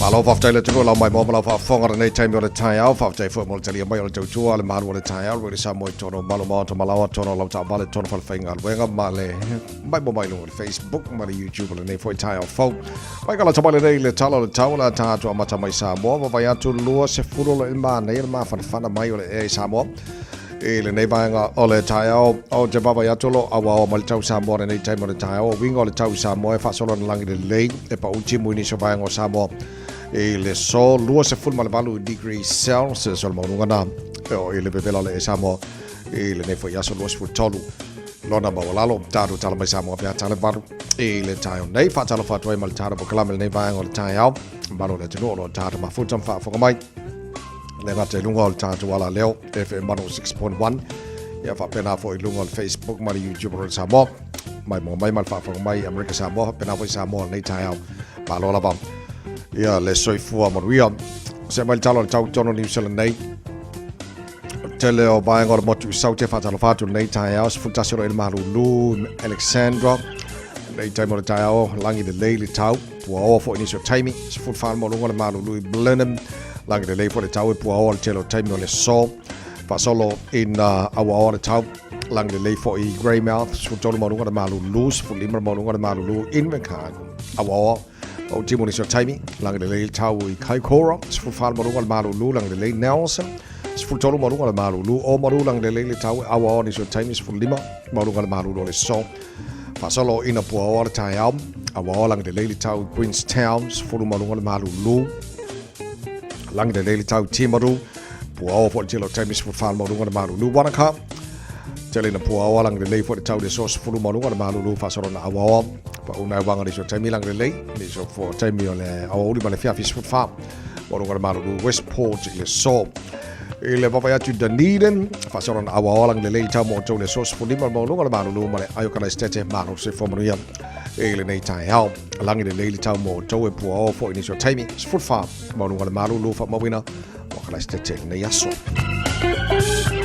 ile motu I matu le pi to la boru ngal motu matu kai taia Sfulono morunga manu le fasona awa pa una wanga ni so taimi fatalo fa mbano le tino so svango le mo Wellington lo tara ma futel nei taimo le taia malo le so forma wia langi de le taimo to e po fo telo taimi sfulo morunga manu lo ne yaso sfulima morunga manu lu fanga re fasona awa pa una wanga langi de le tau ne yaso fasona langi de le tau ranga sfufa morunga manu lu langi de le fo le tau po sfulu morunga manu lu Aro tōrua lang de lei for the town nei asos fulua marunga le marulu le som. Lang de lei tau Palmerston North su tōru marunga le marulu. Su tōru marunga le marulu New Plymouth lang de lei tau nei aso. Sful fala malunga le malulu Napier, fa solo in Awawa, Puawa lang de lei for the town, lang de lei Masterton, sful malunga le malulu le Sullivan, lang de lei town mo le so, sful malunga le malulu, sful tolu malunga le malulu Hastings, fa solo in Puawa le tau lang de lei. Le awa ma le fefia na nei, fa solo fo ina Awawa pa una wanga. Le tela baingo Gisborne, sful malunga le malulu, ma kiri roa he maltone malo se fu ni tau lang de lei tau. Puawa ni so taimi. Sfulor malunga malulu fa mawina mo ne foi asolua Sama kim ko ro kilani no fa salonga radio Samoa ole pong sa mai fa foi malama ma fa lo il malulu ki so le ka ori to mawinga langi le le tau de so il telo vaeng au kilani e ni sa vaeng au kilani puo sfultor malunga malulu le nei foi yaso tai up au dia la langi le foi tau sfulfar malunga malulu le so tai help Vai go to la stoffi a wala le leipa una wanga ni so taimi fa solo pa utimu las for raile lang de le sto na mana sama so for va solo mana ya tu fa ba ba mana u tu ina mala ba tau nei taimi la tai Faiste fo fuanga e tapena ilo a inga molo longa. Tala noa ilo a inga ili mea e fai pe asi itiale vai au tafolo fali. Tu ua umeta ua isi no fuanga saunga lemu, ma faa ngā se a fianga o lo longa o tuanai. E fai male e sona o leona toe tu lai mai o ia fianga ilo a inga. Tanga i ane i le Auckland Flood Viewer a le Auckland Council i lunga o upenga te whailangi. O lo saunga lemu i taimi o lo longa mamafa. O lo yo lava lima. Se fulma loma la fala wa jale to la fitu le tau radio Samoa mal po kala me manu le tai out tanto e lona lo se fulvaru nei oso yu la yon tar fola wa lo afe lo se fulu male ono malo fola manu le tno. Ko ki foi mo yu la ia. Va be ala ro kom sanga. Bioi. Afa mul bude lo afe lo ono le ka ko ia. Alo fa tai le tno nei tai out. A foi ai le titiro ni so va nga talonga ngal mal mana. Ole vaenga fo yo a walong fo afi. Mo tatou nei au kilani. A lau titi tu lau fai loa mai le ia aso e mawhai le atunu o tatou ia masala ka koe au kilangi. Ia a fio mai fo si vaenga lai loi. Kiri loa mai si vaenga o mai. So ko mai mo le mele woi. Ia wala fo train ba. Fo afi fo au kilangi leo la a fai loa. Mana yo le o mai tau atu o le la vai amatai o astona i pe o astona i o le a fa solo i le vaenga le. Astona i mo la o la so valu o au kuso ia o le a i lai le vaenga le i maunga fau o ina leo le a mua o na anga i aile tatala ina so le sto ana i la so valu au kuso o ina o le isi o le so se fulu lima o au kuso ia o le a tatou tilo e fo ia mamai mola tunu i karanga hape i le isi leo vaenga manga ia au le ia ngai snippets fo ngai o makamaka o kalemana ia aso to ana i la le luasulua o i po le so luasfulua au kuso ia o i la le isi tatou vaenga le i wai horotiu o le isi la lena but ole manga ia la le wa tilo fo ile ia ia e kakawala e tu say 1 hour sessions e kaulanga a mata ile valu mai ile tai o aso ia o fa la wilo atu ia o ingala le ole a fa tau ina i makaiminga ina ia mauti no le kau ke mawanga le ia kalsia le o ia wa ke le lo pe ke o mau i mosinga free ride i le yes ia wala ngol mele o te tala la no mo le public fo le lo atu se mai mo sora ke va le leva fa inga ruenga ia so le ai monia au ngal malmana ki kilo aku afa peor ko inga ngofo afile le la fa nga ile le me fo le la kalangi so le e ala po al me so ko amanga nga ia yes o le isi tu silo na mata ina fo ile le la veita le o yai i se tasio vaenga pe anga ia o kele ka wa ke ole fia o fa pelo o manga o ka wa ko but ole mai tau fo ile le la to ngalu le awala ole la veita pe to silo le na mawalunga pe a fo la fo isi tunu o la langi ise ko inga fo ile anta pe a fa pe o awala o no fo afi ole e lalo fo ile le ai la to ia famtalanga o makua i ma ngai ala ia ke au ia o ke o yai okay fio o yai wala o manga o makamaka okay fio o la yai fo ele se yo savali vali aku ingal vai se tulanga matango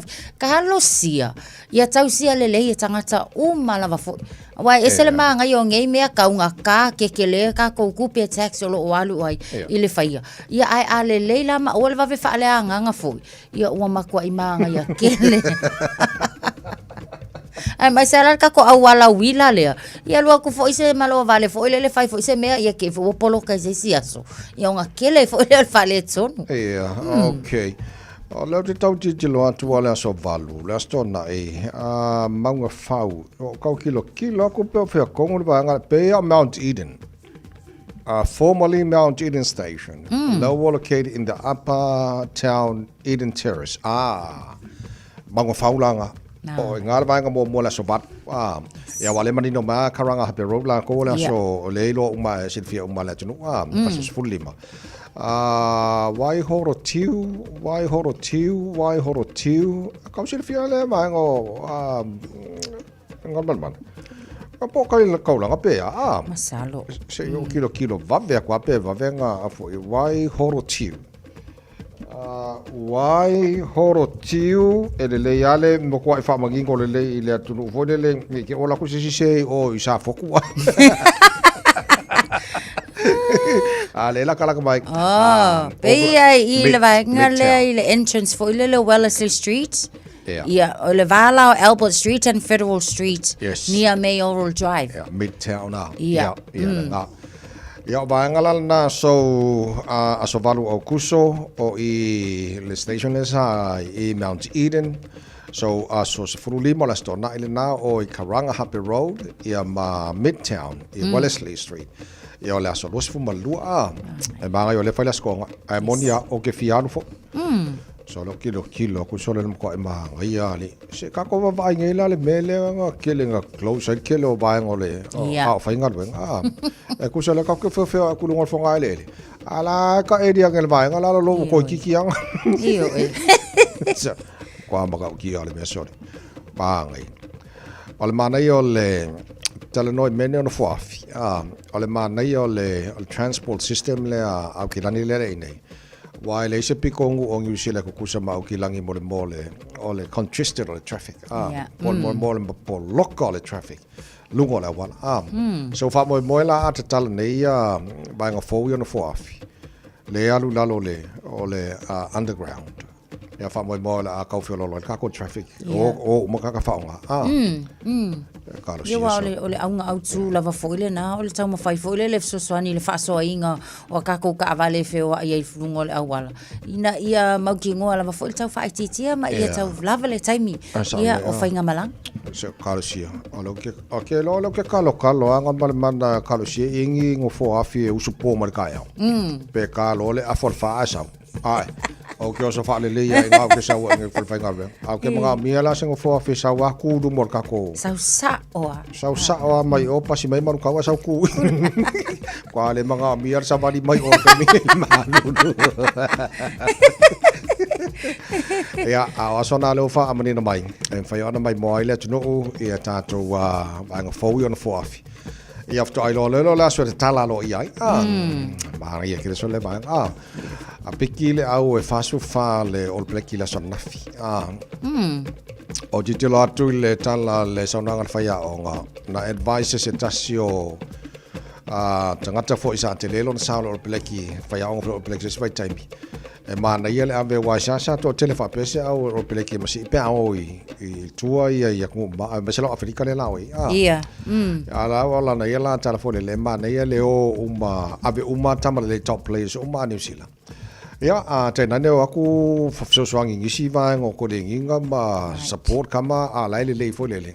Ya ngai lo mele le la ko kio mongo se si o ko kapa mangi ko senta ku se ya o te pena mawa pa le io ya ke ia se tulanga le tele le ya wa ya taimi fo ia ta longa ko lua ko le mangu a mai le ta longa tas ya tulanga fa nga tala fo le ya nga ka alo mangu a ya le nga kama but onna ole tulanga fo le nei mana tuala ele ko ia se sa o mai se kulanga pe mangu ala kiki pe onna ole ta ole na o mouse guard le wo fa nga ta mata alo taimi le nei so po ala le manga ole kama fa au pe lang ka alo la nga o sinkinga ko kia but onga a moli mau mai lava fo ima fa maonia mai la le smart mouth guard le fa nga o ka kaunga ave tu e le failang nga su enga fo ile yo lo winga kulanga la ngai manga ye ko akele fo ile ole au ina ia lava fo ita mai fa ina ona ta alo So o le tātou au o le pelekilo whiwhiri mo le tua leo I Afrika, Hookers asafo o mua, Cody Taylor, Samasoni Tauke Aho, George Bell, le Hookers, ngā props, Ethan de Groot, George Bell, Xavier Numia, Ollie Norris, Terrell Lomax, Fledger Newell, Pasilio Tosi, ia Malcolm Fowler leo sia le lawaki, pea te le tālo le Hurricanes, o Loka, Tupova E, Patrick Tupulotu, Charles Lord, Sam Daring, Fabian Holland. Koe foi markamale le Highlanders le sa manua umi kina mo kamane Right. Loose forwards Peter Lakai, Simon Parker, Ethan Blackadder, koe fa popo malis kamale le Crusaders, Luke Jacobson, Anton Segner, lau kamakongu le Blues. Arisa Bea Wallace Titi, ia Molestam Fowler se misi tupo tai loa, algomel balule le moana. Leo piki lo pereki volele bang e kire sole Chicago halfbacks Cameron Roy Card, Cortex Ratima and Carl Briston. First 5'8", Ruben Love, Bowden Barrett and Damian McKenzie. Midfielders Jody Barrett, Quinn Tupaya, Billy Proctor, Anton Lynette Brown and Timothy Tawa Nawai. Ja, koe foi malkamale le Highlanders il aule ame Outside backs are Caleb Clark, Fehi Nofo, Leroy Carter, Josh Moby, Will Jordan. Ja, Mariko Ioane toi foi malisialo le Samoa ma emoni na rawa. So au atorana o la toi le overnom ona o manuanga Tamaiti Williams, William Scott Barrett and Lester Faingandu. Ia sole kwa malo sia la olo pe kisole e tolu test mal le au South Africa e la tuole la ia mai sila au foi provincial la au tumalo e tono South Africa talongo mana le tuole la alo pe ki South Africa Yes se lo paseng ya marka ko Commonwealth Games solo fanga solo nei tem ya pe ki la ko le lead mai au skadi e pinge Lo sutasi au loa Australia se fulu la to siliva se fulu banwa la to pin apa me fast food iva ping Australia la wa mau alai lead Australia ka minga ping mana ya to langa loa ko engelange fikula ko au sutasi siliva balu pin apa me lo se fulu no ya la to pin fa solo Malaya Canada Nigeria Scotland Malaysia India o New Zealand Fala ko siliva lua la ko pin apa me o ping ya New Zealand la we mana ya fo ya alo tele Samoa kasih ka ko ping la we kasih ka ping siliva sole nice ai seki hihi ngaya kako ngaya na rula tasi foi la to pine apa mea Papua New Guinea tasi la to pine apa mea o atu motuel Pacific ese maya ko kela la ngila ke ka alo ka se lo peseng sole ngaya kasih sidi vasamo ai Mangai kele le so. Mangai fa fitsai amu ia wa ngia ko ka ko fu. Oh yes. Ia le na so o vanga na multitulan tulang ele Commonwealth ma talong lo fanga solo. Ese ka ki kilo ki do fora fanga solo ngia so mo so ka lo la fanga solo. Ala le tau to mo de samo no lo su falo cha ne le tula. E fitu alo fa te tele. Tatu sanga luang po manga banga luang sole. Ma lo fa ma lo sin ma lo. Malu duingan manero. Pai se malo longan le ale jo foi na renga na. Tani le ya. Ya. Lo, bueno, kama ki volen konge wo mai. Sawia. Ya le ala.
I'm Annie Puletiwatua, and you're with Radio Samoa 1593 AM. Just think a minute.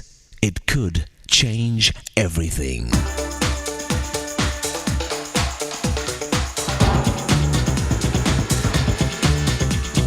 Think a minute. An army general was asked what kind of good luck charms he carries when he goes to war. The general answered, "I don't carry a lucky charm on my body. I carry it in my heart." We talked yesterday about the secrets of lucky people, so we can develop our own opportunities for success and luck that lasts. The second secret of lucky people is that they learn to control their feelings of being too shy and afraid or too angry. Controlling our negative emotions will give us much more self-confidence and make us more positive and peaceful with other people. So we have to change and master our bad moods and fears, or they'll rob us of our success. The third secret of lucky people is they know they can't change their life by sitting at home. You have to get out with people and start really living with enthusiasm, energy, and kindness. Always be ready and open to new people and opportunities, and be prepared to make mistakes. That's the only way we can learn new skills and get more out of our life. Some of our greatest opportunities for success will come from our mistakes and be total surprises. The fourth secret of lucky people is they don't compare their life with the lives of others, since there will always be people who have something that you don't. So stay focused on your own life, goals, and dreams, but learn from other people's successes and mistakes. The final secret of lucky people is they choose to see the good in their life and be thankful for it, even when bad things happen to them. Karen Minahan, the woman we talked about yesterday who was hit by a car and lost her leg and career, says she kept a diary. Every day she wrote 5 good things that happened to her. She explains that this habit reminded her how blessed she was. She says, "I decided to meet the driver whose car hit me and to forgive her. I had to let go of my past so I could move on to my success and happiness." We all have past wrongs that we need to ask Jesus Christ to forgive us for. Then if you ask Him to take charge of your life and you start living His way, you'll have the confidence that God Himself is on your side, working with you every day to make your life successful and satisfying. Just think a minute. If you'd like a free CD of our top 40 programs, write to us on the internet at www.thinkaminute.com and catch us tomorrow at the same time when we stop and think a minute. Radio Samoa, Tasilima Ivatolu Amo.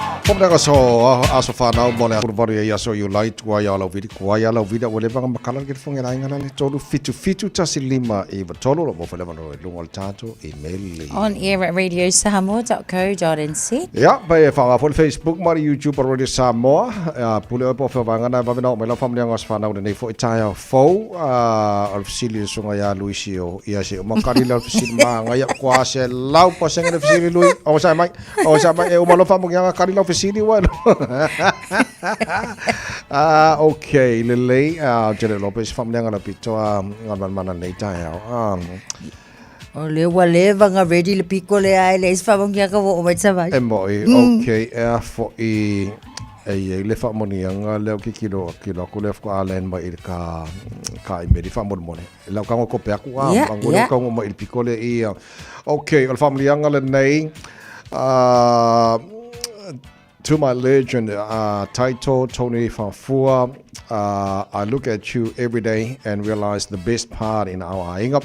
You are a loving, caring husband, as always. Taito, life won't always be easy. But remember, Taito, your sweetheart Sharon will always be there, loving you, believing in you, and standing by your side through it all the way.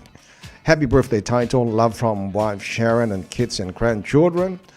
Sorry, ainga no paki. No paki wa malulu tele le tau ia aver vi inga whaftai le tua. Ia taito uso Mariela wa soifua ele ne yaso. Whaftai le tua neto sanga tele. Whai mo oe ta leni malo soifua au nei tono le kanisia ma tono la inga manu tele lava wa soifua. E le so. Pe au ke longa paungare I me lef ko alen mani ke merka ya wa ngan mana le ise telefoni lo ise si fa mo nyanga lunga email nei te mo tai hao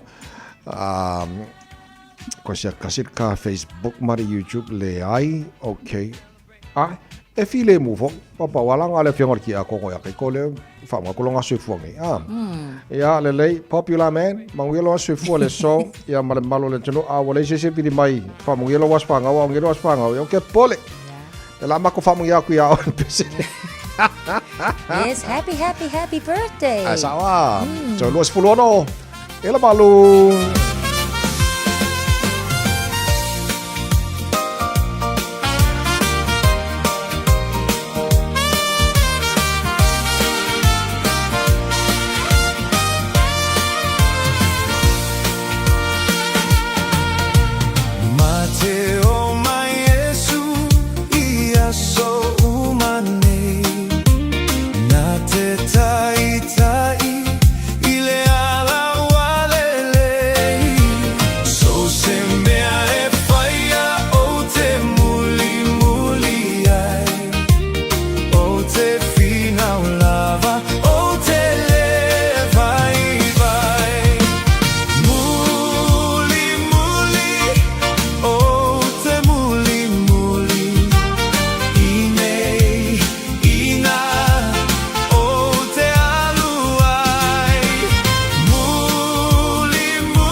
My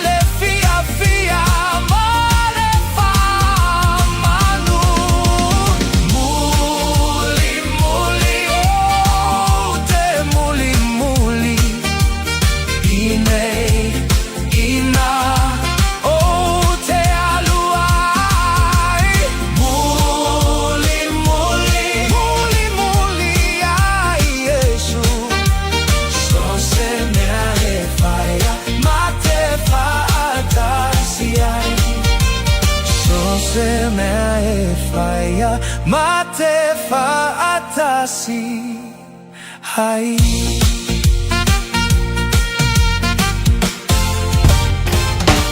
Radio Samoa Tasili mai batolu Amu Radio Samoa Tasili mai batolu Amu.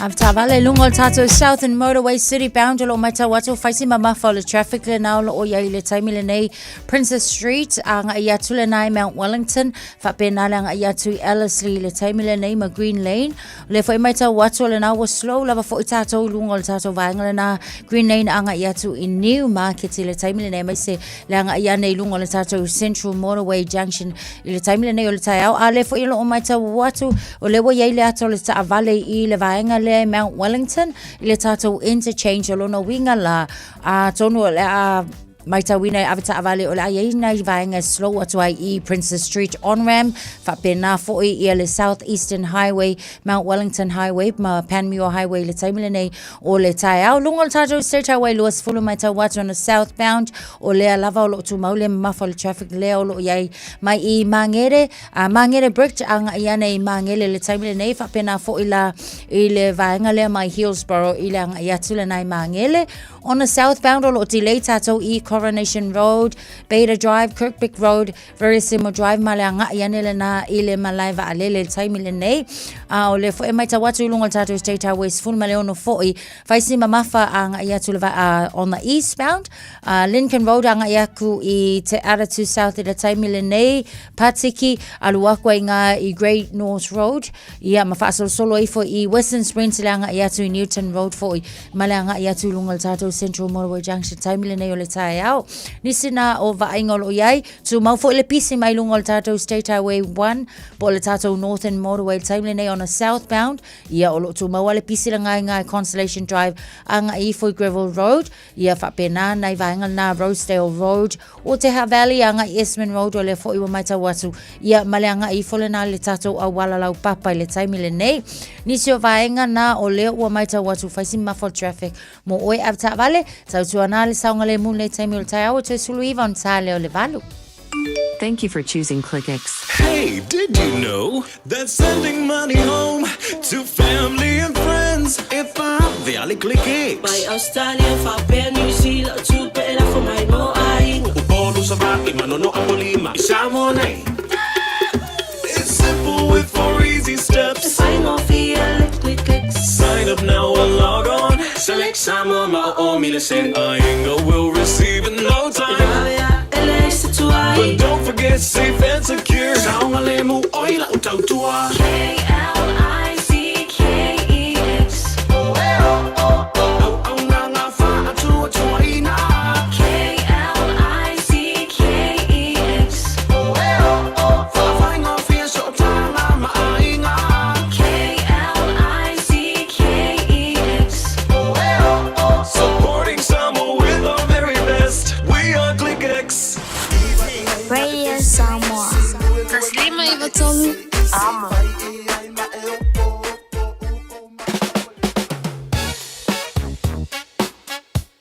Au kilani saute.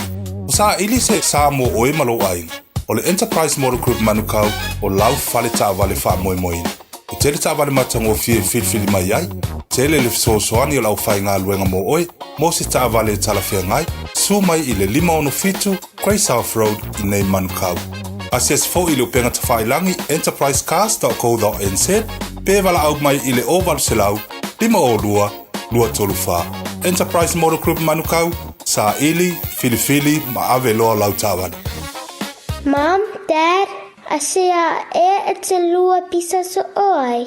E whē alu so oi ai, Mom. E whaalu ai tātou tupe. O te le lava. Le lua misa so oi o uluma. O masini poka. Ua mafu ai le vevesi o lua. Ai whaafufunga fo'i. Wala aule au nanga. Ale mapu maya. Ile o valusolau. Lua tasi, lua. Tala no iai, paasole mu iai, e mawai lo o lua fia. O valuselau, lua tasi, lua. I love you, Mum. I love you, Dad. E whaingo whielo o langa, pe a le leilau wha aperitania. What's talaina nei avanoa e teles talai i le Dynaspeak, moa o onga wha aperitania. A onga fua e ono fumau i New Zealand, pesi ti seni New Zealand foi. O le a amata lieva se ngai le aso lua fito o Julai. A whai e te au mau i Hamilton, Palmerston North, Lower Hutt, wha apea Wellington. E tala whia ngai le Dynaspeak, e fsosoani mo oi. Wili mai loa le oiva, lua lima, ono fitu whātasi, lua lima, ono fitu whātasi, petana i ane i le upenga te whailangi. Info Dynaspeak at twoa.ac.nz. O mo mia ni ngaluenga whai i lo whali. O le living space o lau company if so soani i le whale leo mao te malawa. Amana o mia se pui, carport, canopy, pe wha faulau heat pump, whaisau deck, whaka peta lo whale, whaapso ta i mai i le living space. Whaia 4 quotes, mau le so soani i le finance e le aise deposit. Vili mai loa le living space i le o valu se lau, 5 whaono, 5 valu wha, o valu se lau, 5 whaono, 5 valu wha.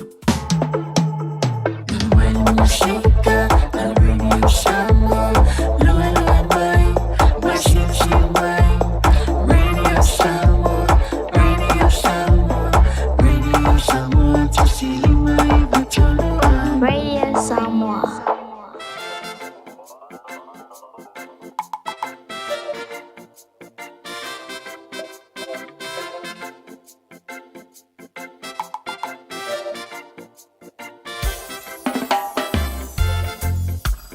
Hello, Samoana. Say you told to my way. Low follower. Hello. This letter.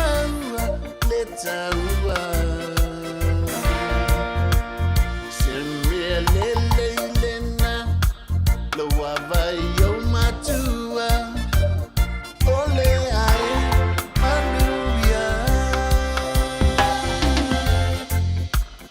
Hello Samoana. Say it out to my way. Low follower. Hello. It's a letter.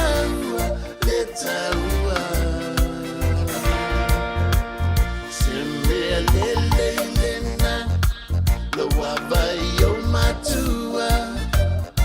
Ole ai anuia.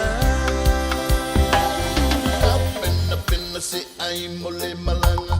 Ba ai ia so nei waleanga. O fana with samauna. Saili selele mo ai nga uma. Ia mana tua ne I epa atamala.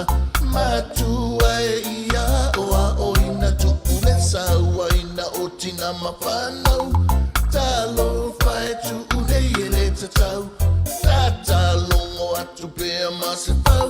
Tau pinei loa fai se patatau. Samoa se tau tuna le tau tuo ainga. Fai male feelinga, fai male fifia. Ia pa ai aina, ia pa ai aina, ia pa ai aina, ile manuia. Tembe lelena, loa vai yo matua. Ole ai anuia.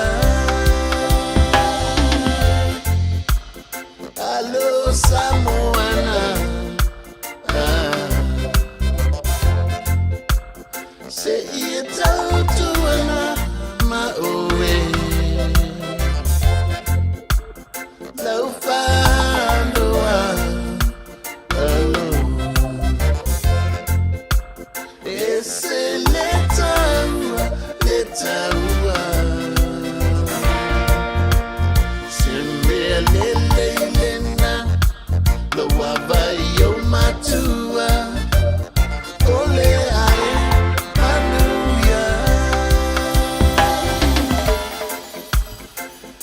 Fianga ta radio Samoa ina wo choice fulu male lua mino jalo jalo talo le tu la balu taro jalo mai Samoa pe jalo balu le tai on nei fa malo fa tai le tino ila mai mo mala fa fonga fa tai for more comments lungal ta to Facebook ma YouTube radio Samoa ma nga ye fo sa le pide sta sa ang ye fo an nino la ko yo malu du el kausol ye pa wanga ringo de ka ngo el nino e ma kwa ngi fo ala jaru ya nino nga pa wale me ole fa al nino le ma fu ile bunga lai sa mo ma ya le fo mai ya pide sta wa se maru volta wa ya ole fo ma si le fa vale le fu se mi po le fo ya ka ko train fa kinga karing ya ole fa nga ya ma ko palau kuai ko ja manga mo le ke vai ke mo o ka fo o le mele fo train e jire lo si me ki ko fa so fa vale ya nga o le fo ale la ki lo ku la pe ma ko train fo ya la ka le ai no mo pa os A plus de me e de ko to al ba fi si manga ya la fi ka de o luisio ya mama ka lo pe ka in suor ka ko Lui e BYO sia ka wa mio e te la ko e mala un pua e fai la lunch ka il e alo ka malang kai ka lega ya ngai fasili fai nga nga ku umar ngi ala lui ana ya na wa batu ya so te tala tanto te tala la mo le community e mai mo ma se o to mo ma wina ma tango fi te le o wa fo wi o fo afi e ma fo afi la fo ai era sta fa lo le ai e le tulanga la ia so tala mai ya a wala mai mo te lo ia le vaenga le o le ba sifo ya ma sa ngi saute ya la fa lo mo stemi ai o aso ia le na batu ni asto na ile ma tatu la so balu o le masina fo ya paulana wa so le te tala mo le community wa tu mai mo ma ma ya ale foi fácil mas sunga foi a fa vale le fo po le ase kala wo o ye le ngase ngase se mako ia la sunga fa vale la ko kiki fo ya ko manguia io e langa o vai kai me pela un sa ngo pira sta vai kai me an no e fai asi mama ia yo ngai mako ka maka ai le se me fa po le ngai la sunga ko kiki fo ko e vai ia ko fiki mai fo io e kai fa vale fa manga ku mai wa ngalo ya urka alo ngalo nga umale ka lo ngale ko makan ma nga yor ka lo ngaso al me ma nga yai ole mo ko fai fa le ya bulldog wo ko ja o pese el pornga who let the dogs out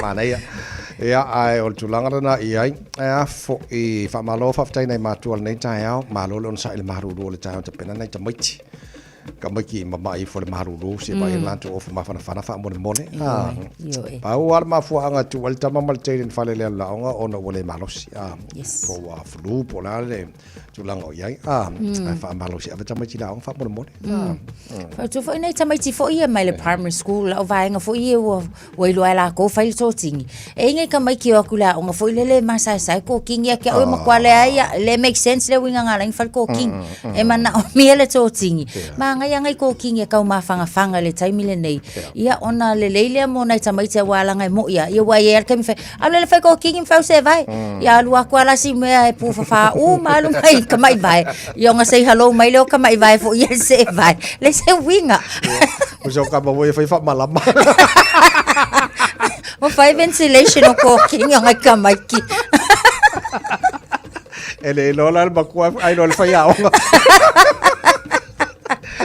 e la kur ka mai ki mo ko ki le no fa ya ka le no ka ba mar ki ya le nga ngai ko ki foi wa a ko le va ya so o se e ke lo fi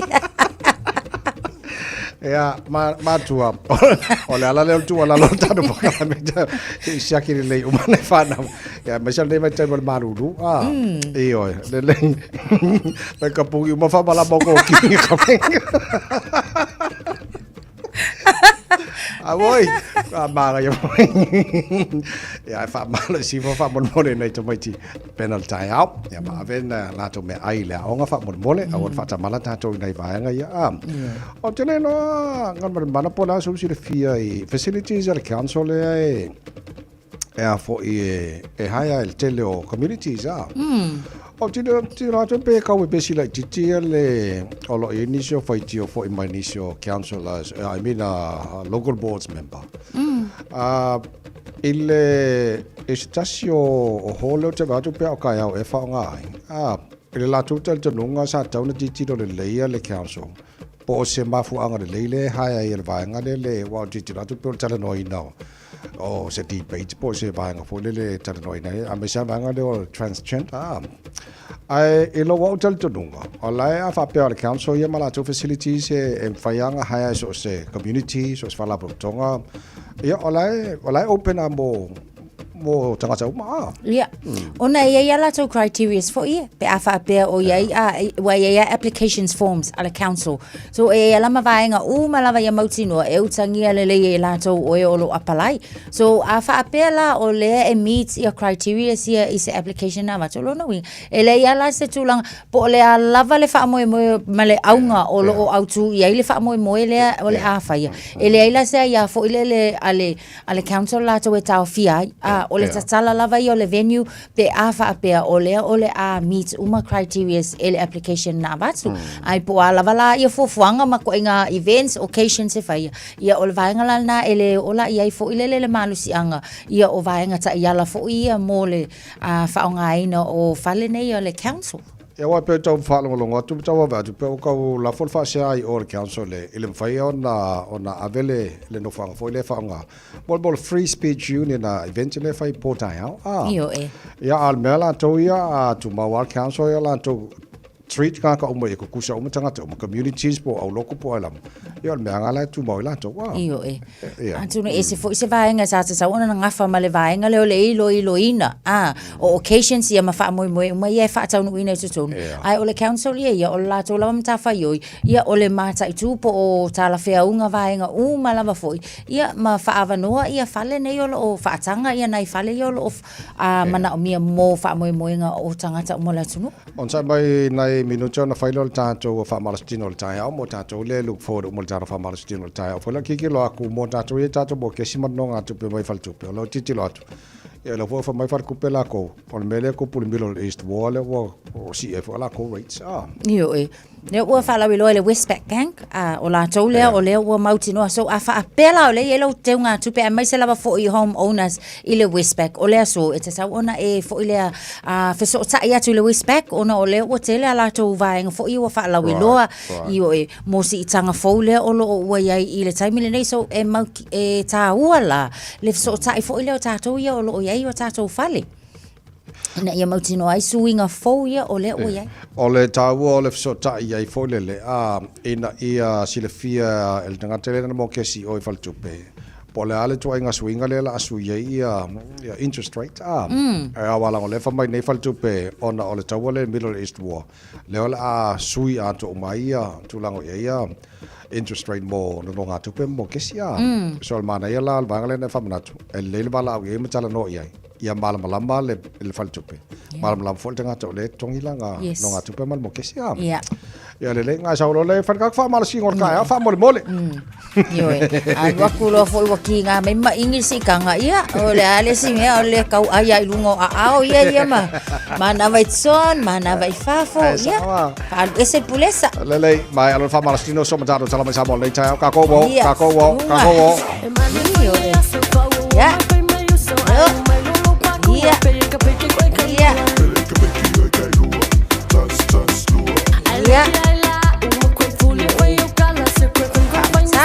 Sala tau au sama lima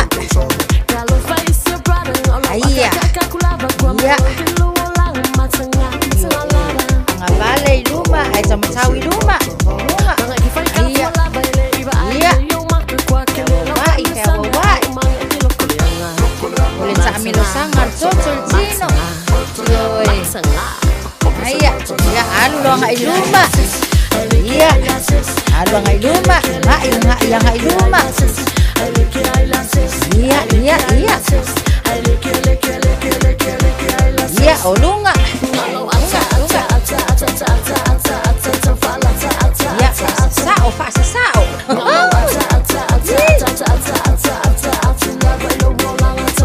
Iya, out safa. Iya lah, out safa. Ayah.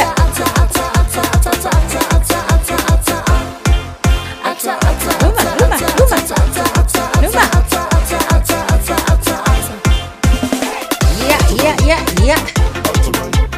Iya.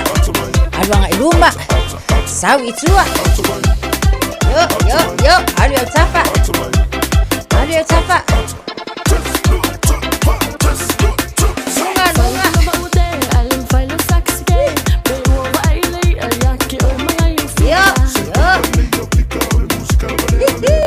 Luma. Ayah. Lunga. Halo. Lunga. Halo kasih lunga. Sao ilalo.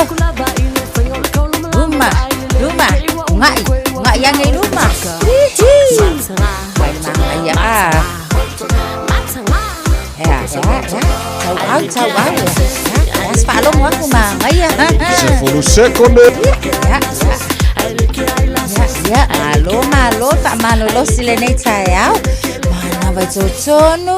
Mana vai fafu, makwafa aku mule mama le mana vai totonu. Ya, mana vai fafu.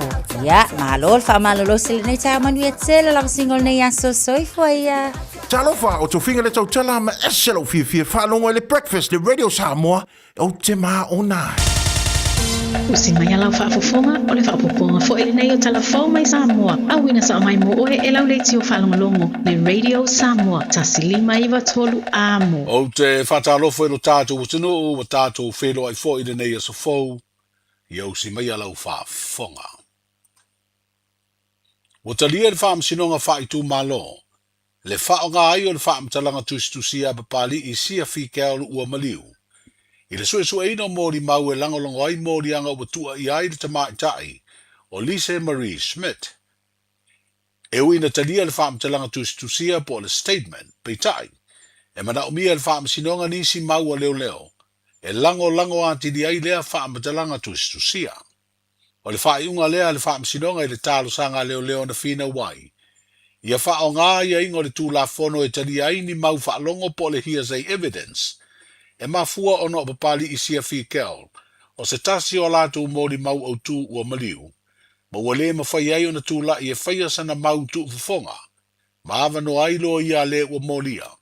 E whisiringia I le moni ma le whaamaoni o lana whaamatalanga tustusia. Na tū ina atu I leo a o le I maliu. Ua le tali ai le whinaunga lea e whaonga ia ingo le tūla whono. E tali ai le whaamtalanga ia ingo o mau whaalongo. Ai ua tali e whaonga pea o se vaenga o mōri maua leo. Ma le whauntuanga e te tau. O na iai nisi mau e langolongo ai lea whaamtalanga. Sa te ena lo ia le ua mōria le whaonga le whaamtalanga. O na le whaatuatua ina e mafua. O na sa whaia lea whaamtalanga I leo a onofo tau fia papali isia. Mo suenga I le soli tū la whono, o le whasi o di tangata wha moina ma le whasi o di tangata pa iwalea. O Januari le tausanga nei na mali wai au tau fia le whalipui tānu malala, e whaatali le lawina o le whaai unga, I ona mōrianga. O Lise Smith e se furuiva mōrianga leo lo tua iai, ma mōrianga ia e mafua mai se suenga, ini tusi sa tu ina atu e le ua mōria I le ao le malo, ma le komisina o leo le tausanga lua whelua lima, na tā ua ia tusi ni a fianga o le sa ave ma pāle mia, le fionga fia me Naomi mata afa, I le maliu o Caroline Sina Vaiana Carbide. Le astosu tasi o le masina fou au kuso, ua whaatulanga e whaamsinonga e vala wai mōri mau o le nei mata upu, ai ua le o le masina o Novema. O leo watatala I tuali e to lua James tui sa vai luu atua ma Fred Oliver Jr. papali I le tuana i ai o tau fia le vai ngā leo le whale pui pui tānu malala. Talu mai le masina o mea o le tausanga nei. O le asonga fua na whai ai le whaai unga le wha msinonga māwalunga. E te tala i tua ina ua wha so le muri i tua e leo le lātou te te. E te tala ai James Mafred i nia ia inga e wha tari ai le aso. O le la wha msinonga i mōrianga o le wha o ngā o tupe ele elea. Ini ngā i o inga sori tūla whono. Wa wha tonuina James e nofo i whale asiu. Ma saini le ofisa o leo i whale olo. Ai o Fred wa wha tonu e nofo i si umu. Ma saini le ofisa o leo i pautasi i whale a lili. Wa wha tonuina i e le wha msinonga lo i a leo. Ina ia tapena se pepa wha le tūla whono. E tau fi au na tuua sa moa e ia tau le lea. Se ia mai au na sue o la morianga i le wha msinonga wha i tū malo. Ma le wha msinonga māwalunga. O suesue ngā leo di so tanga i Samoa i te sori tūla whono tau whasio tangata. Leana tūla i mai lea tunu o Vietnam. O lo tua i aini ali i televose to lua mai Samoa na malanga i lea tunu. O lo o mafu ai o na whaia mōria ngā leo i a James Atua, ma Fred Papali. Wa amatalia nei tiu te tau ave le fionga i a vui Clarence Nelson, e peo na whiriwhiria na te tau ave le tofinga wha le wha vai o le komisina o suru whainga, mo le umi e ono tausanga. O le songa fua le nei vai aso na amatanga lue ei le fionga i a vui Clarence, i lea tofinga ina ua mai o na wha tautoa i le sauninga, sa a wai le fionga i le pā le mia wha pea le fonga whatalai, ma tai o le malo. O le awa whaatali na wha whelo i ei le komisina o suru whainga, e le pulenga ma le au whainga luenga le official komisina o suru whainga. E peo na sira fia o le mai o le tautua lea tamali, i le tofinga wha masino ina ua malolo li taia i le masino yuni, na wha ilo ai e le fonga whatalai, i tau lumanga talua i nei e le fono au au whaitu la fono, le whiriwhiri o le fionga i a vui Clarence Nelson, i le tofinga komisina o suru whainga. O tō tolu i a te ia komisina o suru whainga ua whiriwhiri e le ao le malo, i lunga o le whao tuanga a le pāne mene. O le wha mua le wha laptonga le wha putunga tupe lumana i manui o tangata le nupi wha.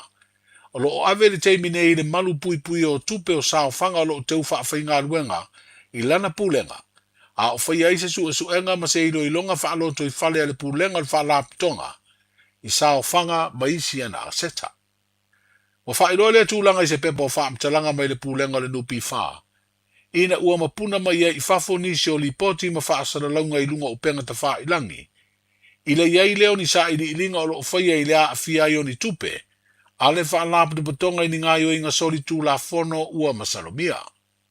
O suenga o lo whaia, o lo au fia i ma le toi sila leo le wha lapu tonga, i le vaenga o feso o ta inga wha tekonolosi, o lo teu maruai i ana wha maumaunga.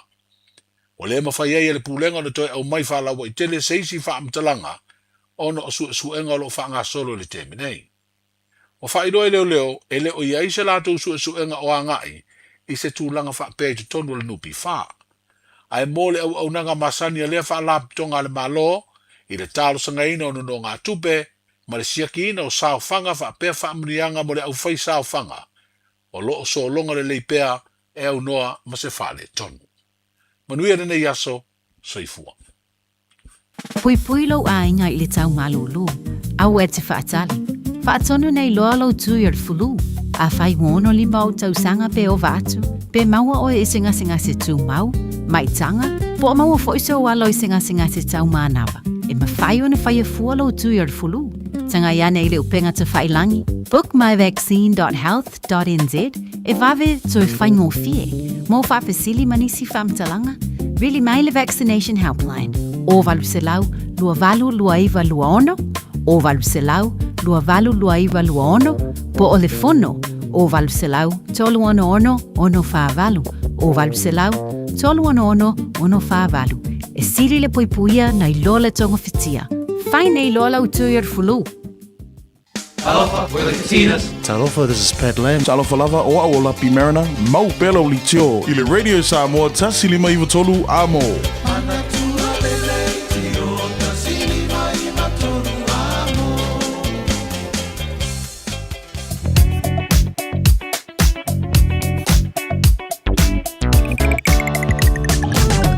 Ave ta vale malo le sui fuori nei tai o malo le foi o va tu a pisi tele lungo la wala nei tai mo le tai o fo even lungo highways le digilo atu ole mo kwa polo kara nei vanga le tai o mai Papakura mo ta tole malanga mo city bound state highway 1 va atu Papakura Takanini Manarewa polo kara nei vanga le tai o felolo ba Manukawa nga i te Irirangi te Irirangi fasola to East Tamaki Road on ramp fasola to Highbrook tip top corner Mount Wellington ole mo kwa polo kara ya mo tato malanga tu nei sau jangal taulanga ya Kilani se o baba ya tu highways fuluono le sivaenga poloka tele nei tai mo le tai au pisi mai le link ma Hobsonville mais full value fa solo mai le link or full value fuluono around Westgate Royal Road Lincoln Road te 2 Rose Bank Point Jubilee Western Springs poloka to city bound or nei tai mo le tai fuluono fa south fuluono taulanga Kilani fa mai le tunnel highway lo se fulu life flow delay ma nei flow mai lo se fulu pas mai la wala papa fa solo mai le afel mala valele lo se fulu la pisi la flow fa wa mai lo se fulu fa pisi la titi Massey Road on ramp and Tweeney Road on ramp as well but I Lamb Drive ya mota tolo malanga mai sifuanga mai sauta nei North Shore poloka for EL Northern Motorway pasi mai Albany Forest Hill Tea Valley Road Wairau Valley Takapuna North Coast poloka nei tai mo tai au ta vale fa mol mole to all the time malava on site fa si pisi telo lunga la wala nei tai mo tai au ma ave fa mo mo nei tamaiti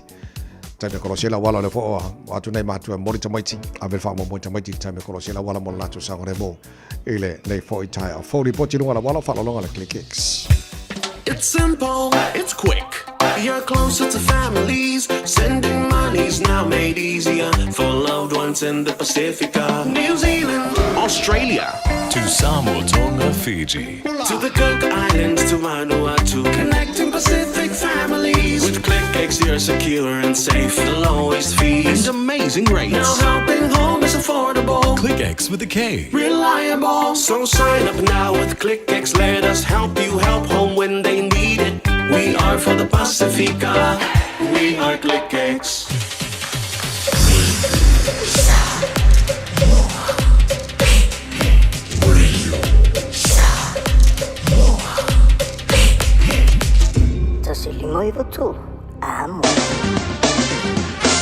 Paikalla tapale le talo le taure ne foi taimi o le tai au va tu Samoa lua se fulu male lua le wele ma fana le ele ma nei le ma lua le e Samoa ne lua se fulu le wele nei taimi le tai au te le i Samoa e tu mawinga lang le tau Samoa tu mau foi ni so vai ngo Samoa pa o timu per fa mawina ele ama tau va tu mau lua se mar valu degrees Celsius mo lunga le vela le e Samoa ele nei so lua se fulu mar fa e lona maulalo. Good morning malo se fo monia pa angal tara pakalave le ngate America Samoa fa pena Samoa lo tara fatasi no Facebook mari YouTube fa pena foi le FM 106.1 Samoa malo se fo monia nei taimi o le tai au ele tulanga ele tau Australia fa tala fatu panga o malaval tara pakalame so panga Australia good mate malo se fo monia la manga ele lo Australia Commonwealth Games kele coping alo lo mawa le lo mo Canberra o ka se maru fa ya ka ba ku kusale le Canberra ma o kilan faro ia pua o le tai au fasoron awa malangi leini so times futolu polo kala malu fa mawina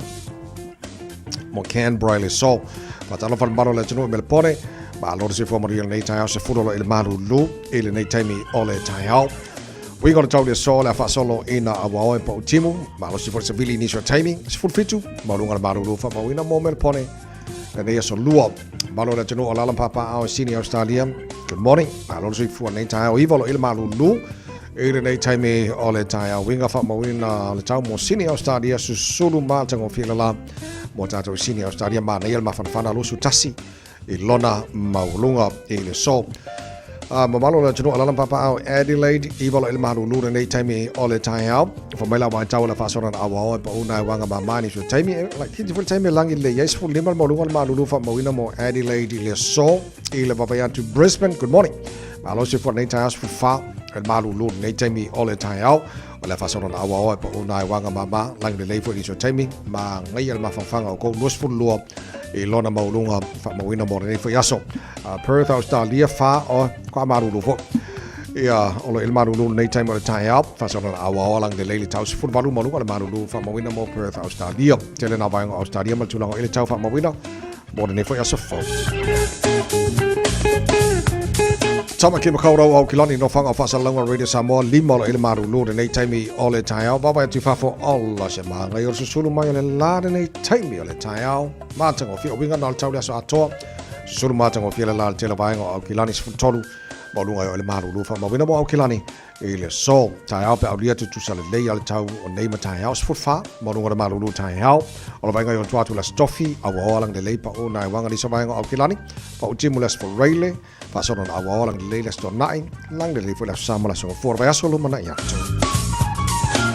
fa ba bonga la tamai na ale awa ai tau ne taimala tau A e fie lope ono lo fielo fale lo lunga. Si akilo fanua ile Auckland Flood Viewer ale Auckland Council. Ilunga o upenga tawhailangi. Si akilo toa tusi pele ono a fiango fielo mau tailo longa. Talanoa ilo aingai me fai pe ama mawhati munga. Fa mama tewo tua maota. Tātou tele pōlea le tau. Ai mawhai una tātou sa uni mo fisuia ingo wingo le tau. O lau saonga le mu I taimi o longa mamafa. O lo yo lava lima. Tātou tala mai sama pēra whafonga le jero le ne fo I taimi o le taiao a whaina MCA o no le pisi o le taiao. Awal popole te whaasala wina mo epea tale tu la sifuru lua le ole le soma le fitu le po ana nei o le siwhaponga o tātou tala mai sama o le tala walu e le taiao a taiao na nawa e whafonga o whanonga o e silifia o loa o mea nao lo tupu I Samoa e le nei fo I aso fau o tātou o lias fulima o tele tu la walu sumai la whafonga mo la mai mo tātou mau wha Samoa nei taiao.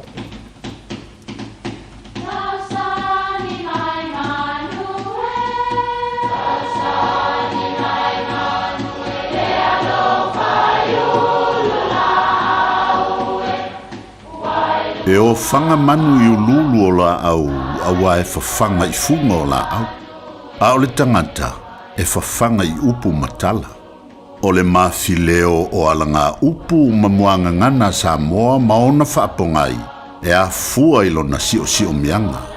O lona lea sao I le whaatufunganga o le iloa whaale aso, mai le tautua se ia o ina pule. O alanga upu mamuanga ngana, ua lanto mamanuina le tō whamanino a Samoa, mana tua fo'i, e tāo fitau muli le atunu. Mapuane ia I le sasanga. O la au whaalama e lua e whawhau I pou tū lua. I le talantua o se maota, e tautau ai tāo mawha po taunga. O la au la ia e taua o sasanga. O upu e whaatatau I se paia ua mapu mai I mea whaingata, po o se ngā luenga na whenga iai. O lea ua taliu mai le lupelele malie na whaalele ma ua tūlima tutula. Ai mapu ane ia I le sasanga, ai se I tau mawhai atu a wale whitalinga lea ua o pea I le maru.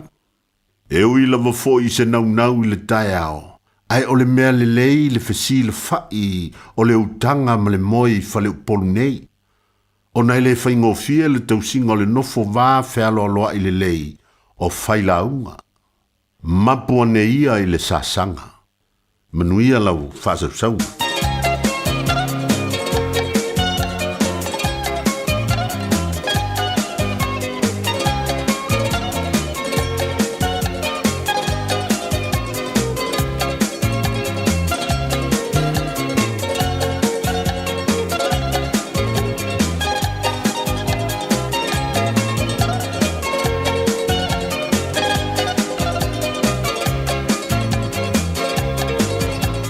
Samoa.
falava o le siufonga le nei o Samoa, le Radio Samoa. Au kilani saute, o sa ili se Samoa oe malo ai, o le Enterprise Motor Group manukau o lau fale taavale wha moe moe. O tele taavale matango fie filfili mai ai, tele le fisosoani o lau whai ngā luenga mo oe, mo se taavale talafia ngai, sua mai i le 5 Grey South Road i nei manukau. Asias fo i le upenga tawhailangi enterprisecast.co.nz, pe wala au mai i le oval selau, 5 lua tolu wha. Enterprise Motor Group manukau, sa ili, filifili, ma ave loa lau tāwani. O tupe wha moni Samoa, mana tua loa le Pacific Easy. O loo wha wau pēra tāru papitoa nao le 5 tala tu tongi pēr whaunga aina le Pacific Easy app e wha tino ai au tupe wha moni mai lau telefoni whebe ai. O loo awano fo le tātu direct transfer ti posi mai ai au tupe le tātu account ma wha mani aina fasili lupa le telefoni ma wha tino la foino lau tupe ai na whapitoa. Mo le tongi no pidio le bai, mo li te ngā tupe so se whare tupe Samoa, pe te tongi ni no ngā tupe le numpi wha, Samoa Housing Corporation, UTOS, Samoa Land, ma so se au nanga Samoa, o lo mawhai na whatino o mai tātou au nanga o le Easy Pay. Mo le silafia, o whasoponia so se vahenga ni usila i o tātou lala, o lo awano fo i o tātou ofisa i o taro mamangele, pe whaunga le Pacific Easy Mobile App, bo le Direct Transfer, whasawa i lo taimi, ai sili ato na whasawa i nau tupe wa taunga tāle penisini. Mo nisi whamtalanga bala au le telefoni o Valselau, o Tasiono ono, po numero masani au kilani o le lua fitu ono, fitu iwa, fitu wha, ma le lua fitu ono, fitu iwa, baru wha, Pacific Easy, o lau paanga mo tupe wha mo boli Samoa. O le Samoa Realty, ua whaatutuaina i Samoa ma Amerika Samoa. Ua lata i le whaasifulu tau sangala na au nanga. Latau te whaatawina whanua ma fale, whai alisi o fale ma pisinisi. E o i le iloiloina o tau o whanua. O le Samoa Realty, ua lava le tumai e fisosoani atua mo oe. A e fia tali tonu, whafso tai le telefoni, o ono walulima, lua wha walu wha lua. O ono walulima, lua wha walu wha lua. Petanga iane i le samoarealty.ws. Samoa Realty, our island, your home. O e tau sa ili sino fuanga le leima saonga le mu, a wale tau singa ma le au tau wina o lautama.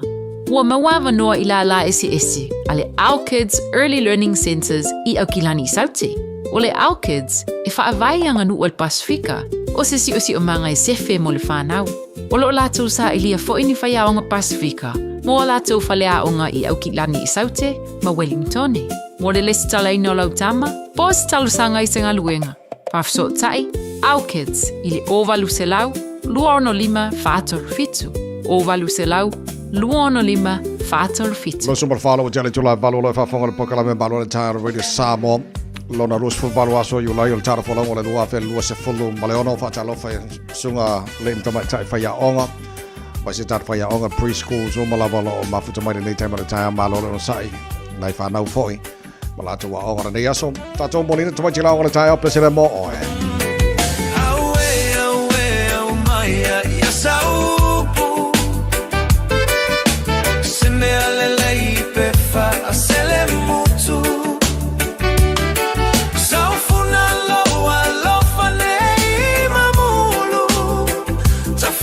Tautua ia oe isi o nu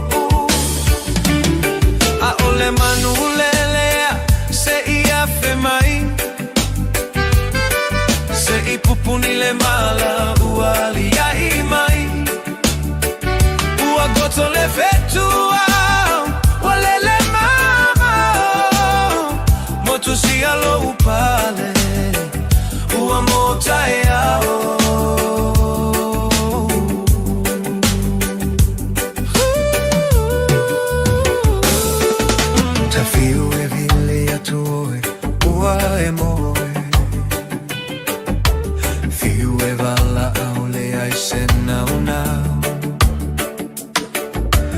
Silo uloto a popo le pei amore mana tua mai ita la upele fa amole mole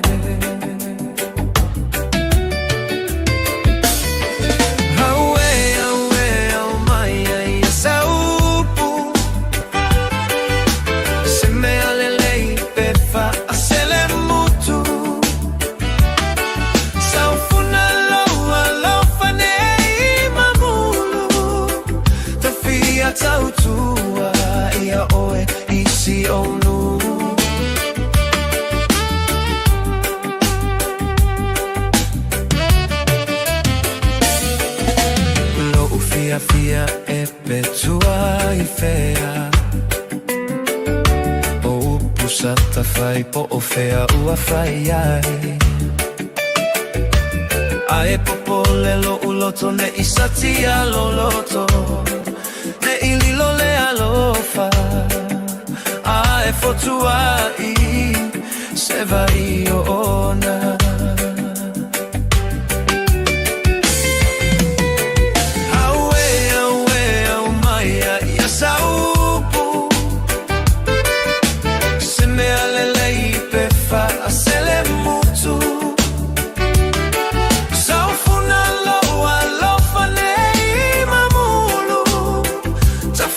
Tautua ia oe isi o nu A ole manu lelea se ia fe mai Se I pupuni le mala ua lia I mai Ua goto le fetua Ole le mama Motu si alo upale Ua mota e ao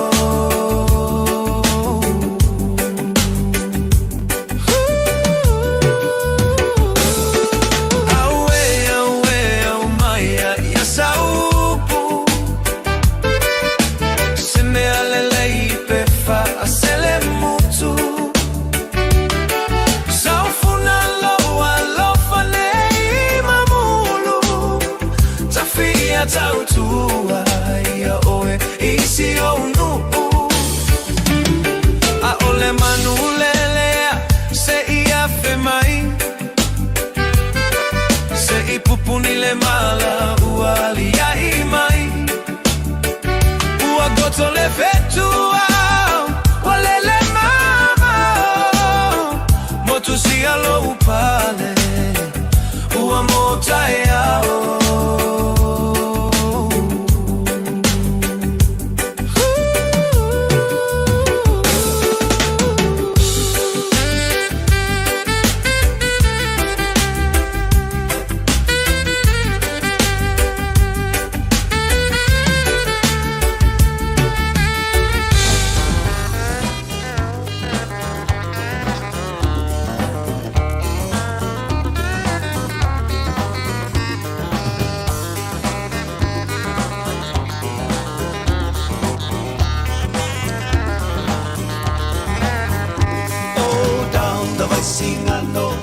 Down the river flows Down the Vicingano Oh, where my darling goes Oh, down the Vicingano Down the river flows Down the Vicingano Oh, kiss but never tell So we are oil pele Me solo to famaoni Idei maolo taso O se io o I leoti Ai fefe si o loto Ne io mao oli oli Iane wale taulau Fola vale follow oli Oh, down the Vicingano Down the river flows Down the Vicingano Oh, where my darling goes Oh, down the Vicingano Down the river flows Down the Vicingano Oh, kiss but never tell E tinga lava Se ala naoa O se lave lave mai O se lotoa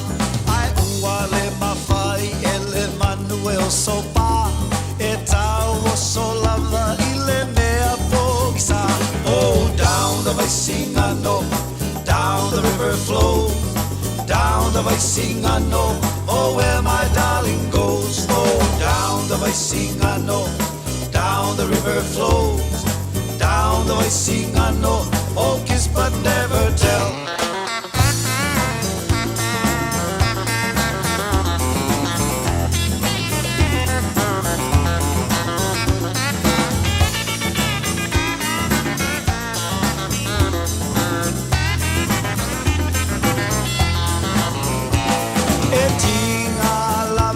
Se ala ngaua Po se lave lave mai O se lotoa Ai ua le mawhai Ele Manuel sopa E tau o so lava I le mea pongisa Oh, down the Vicingano Down the river flows.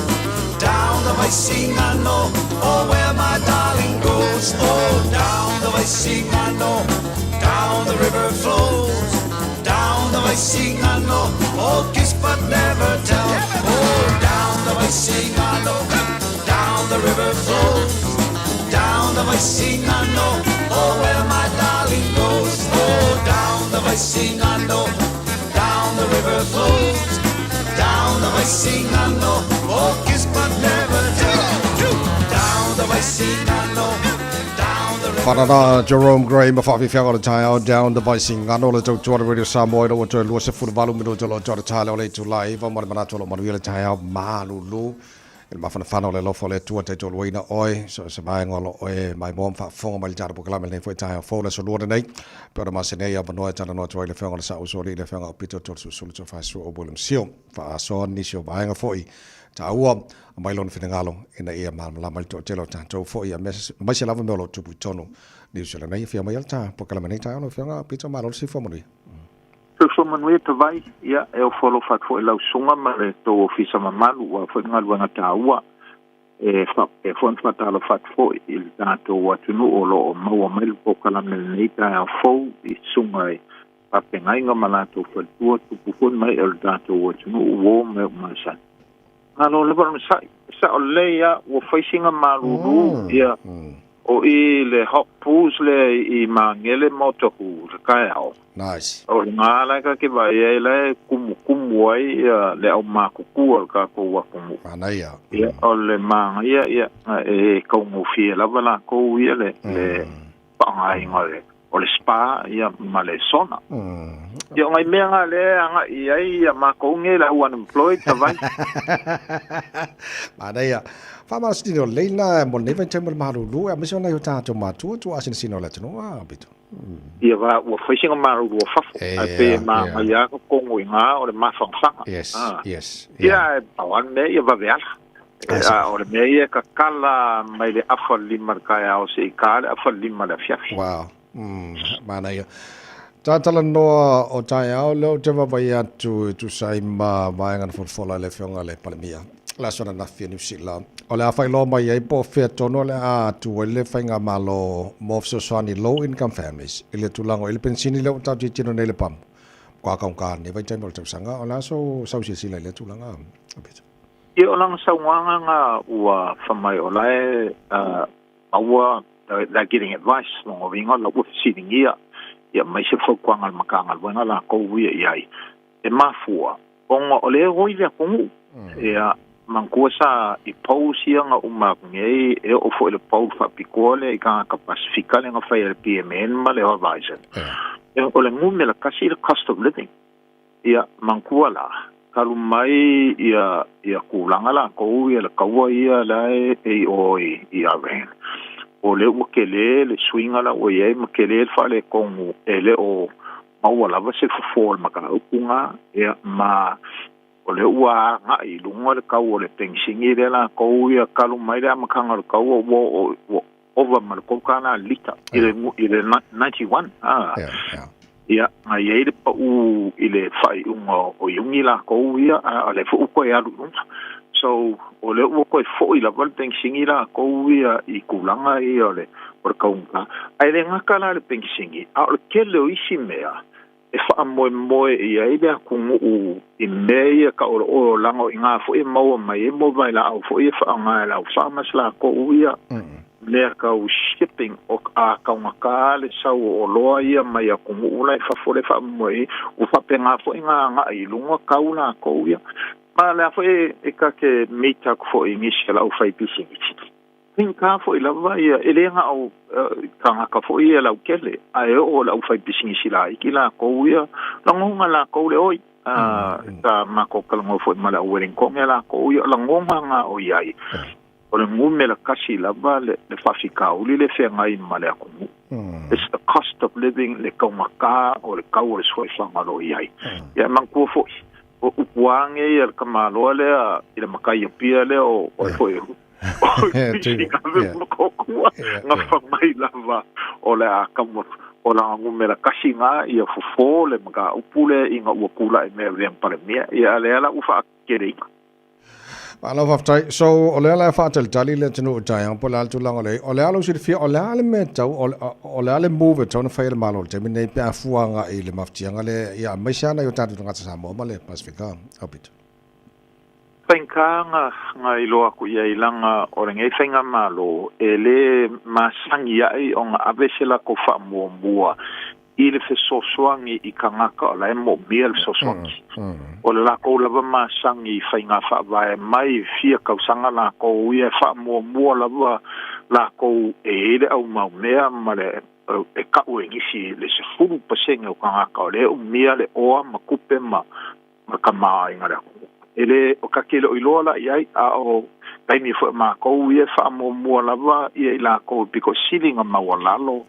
ia le la ko kupe maua ia mesela la ko ele o fainga luenga la ko ole mama la ko fo o ma ko fo e kai ko kasile ko sia ka maki ia ma ainga o inga e ka kaunga ave le mo langa o inga le e piko sili o nga mafakia I kulanga lava pe a kongkan kau se fonga ia kakere lola e le lope la vele nga vaenga pe la vele middle income earners ia pola fo se fainga la fai ai ai si ka ko kalkanim ka ko maka I ku pola fo le umi wa langa ngei mea wala nga fua nga iai langa le lo mal paloka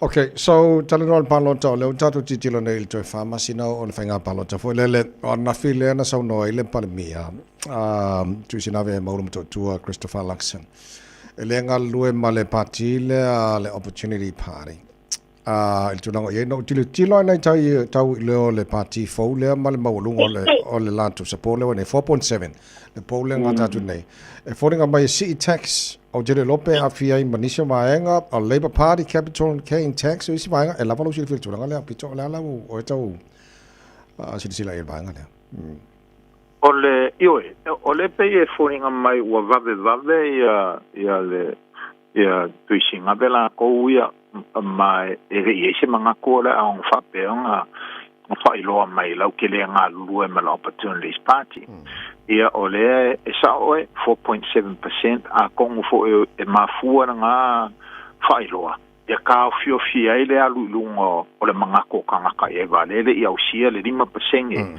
e ka kaunga ia pa manko fo it's a party ele io o po kongo le parlement ke le se la ko sui o ia so o nga fu panga la ko ia inga ia kape ai maka fia ile ngau ia o kanga ka vai ele ka make o ko kile ga ka la nga ia la wo wala ko ilo o la ko ka ka national ia ile kulanga le o le kulanga le la fonga la ko ia la le amakanga mai la fa vai nga opportunities party sa ia ile la ko flagship policy o se fa vai fa pikoa pape ia se basic living income universal living income ia maua ka uma le $370 a week ma ia maua ila ia ole po ula la fonga ia po ula fonga ia ila ko ia maua lalo kupe maua ai ko kongi la fonga moe o lo maua lunga la ko kupe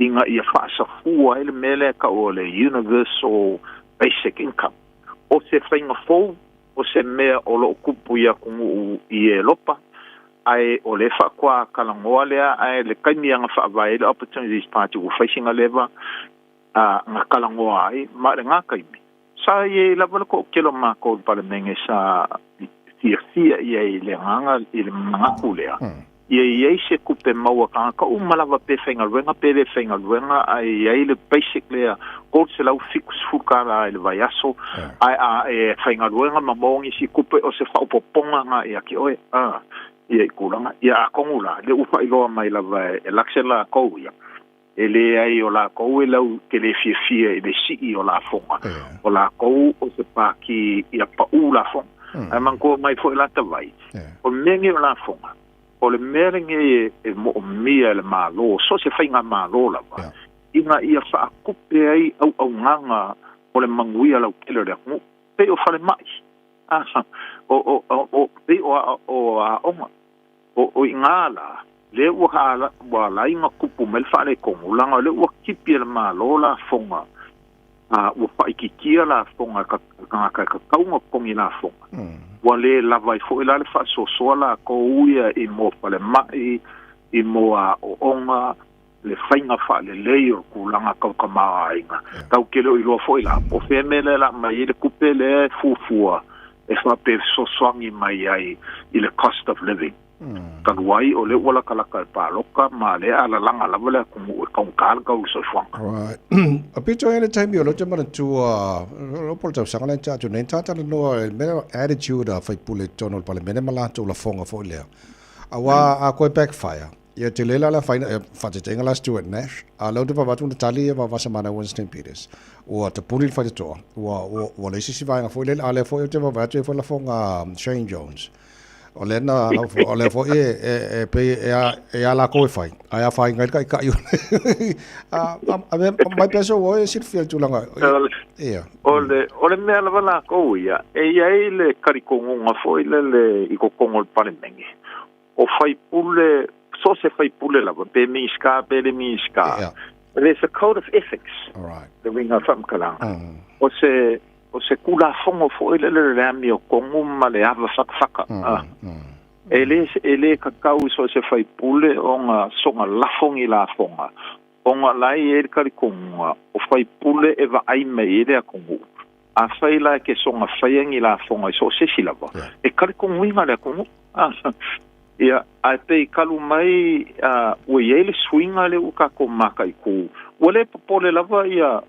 ngisi fo lava I songa lafo la fonga la ko ia ma songa fai o fam kala e muli fai fam kala ko fa ko ese mai la o e mo fai fam kala ai muli ko fa ko ese mai e ia la I fai pule e ko o ko nga kai me o fai lor fam kala ma ingosia e le ko ma fa ma vai te kamale o Stuart Nash ai si fai pule e pe con te mai la fo le ma faiang kalamadi e ingosia la kangaka ai pe e fa ma fo le iai e la kamale o St John's ia a ngemea o le kom fainga lava me se pa ki like e fai loa I le kumu ulau kele I la kou kulanga fo ima ma la kou ka ofi I ma ka upu esi ai alu le kalikungu la kou ia fa la wai kele no e fa mkalanga e ka kaula van ka ofi ai kalu menga kula I mai le pleskenge le o Amerika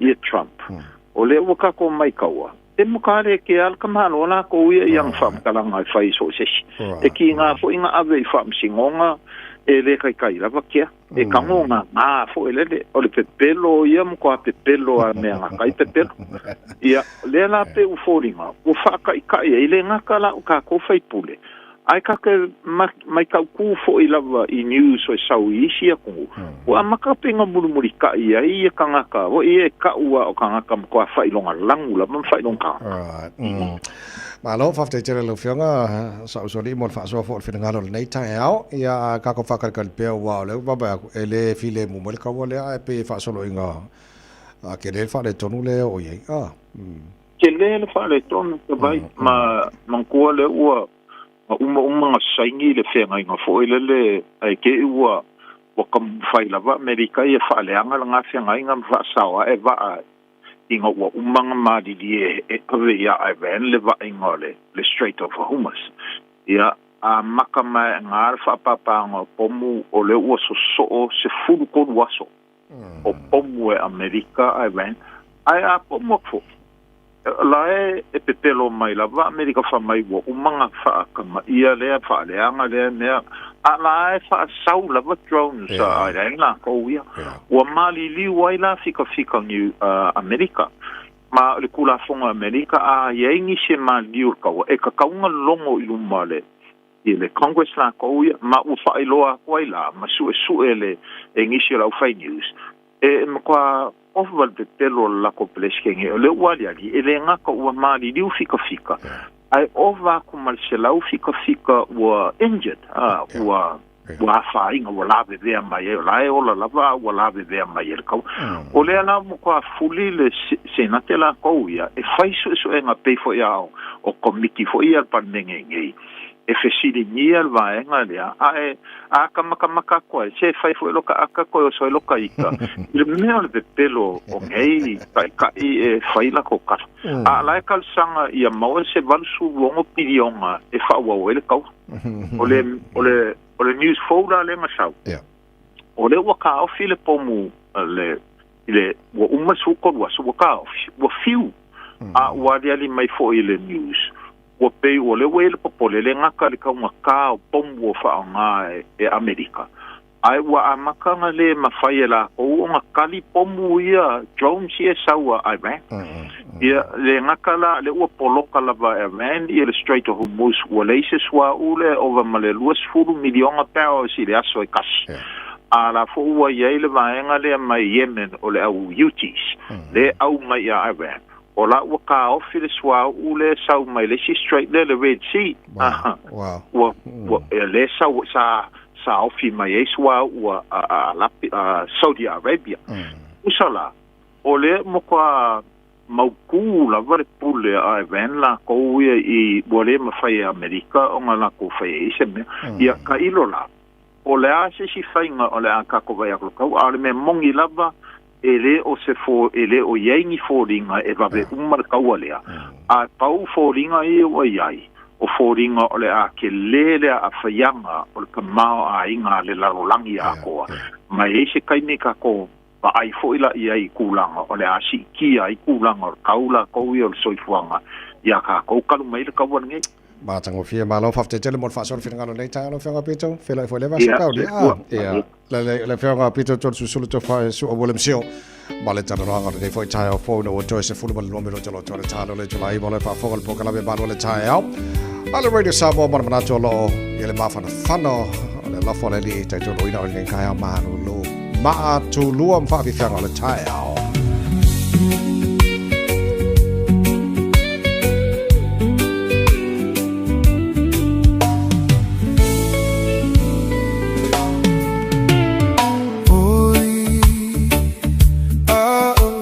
pane ta fafale o ai ai aluane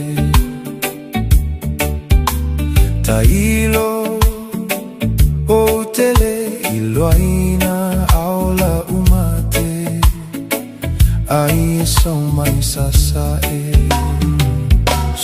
su e vale fesili sili fua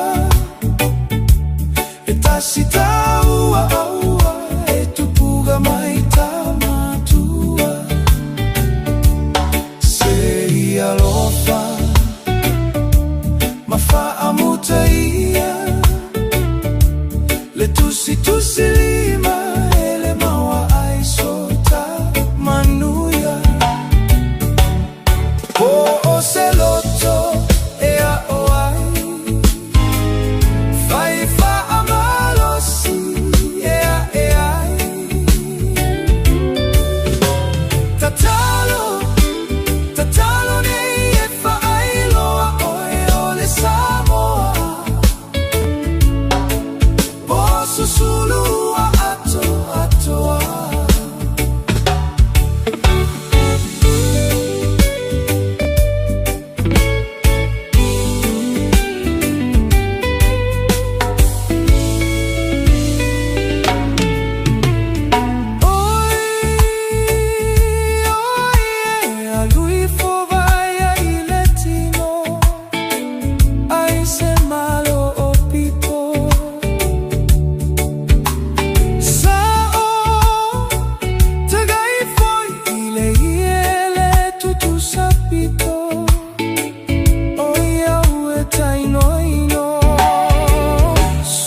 lulua ato atoa.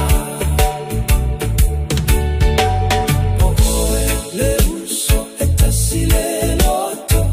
Ivi paua ano male toto lau nagnana e mo omia. Samoa ole amisia. Oe le uso e tasile loto. Ivi paua ano male toto lau nagnana e mo omia. Samoa ole amisia.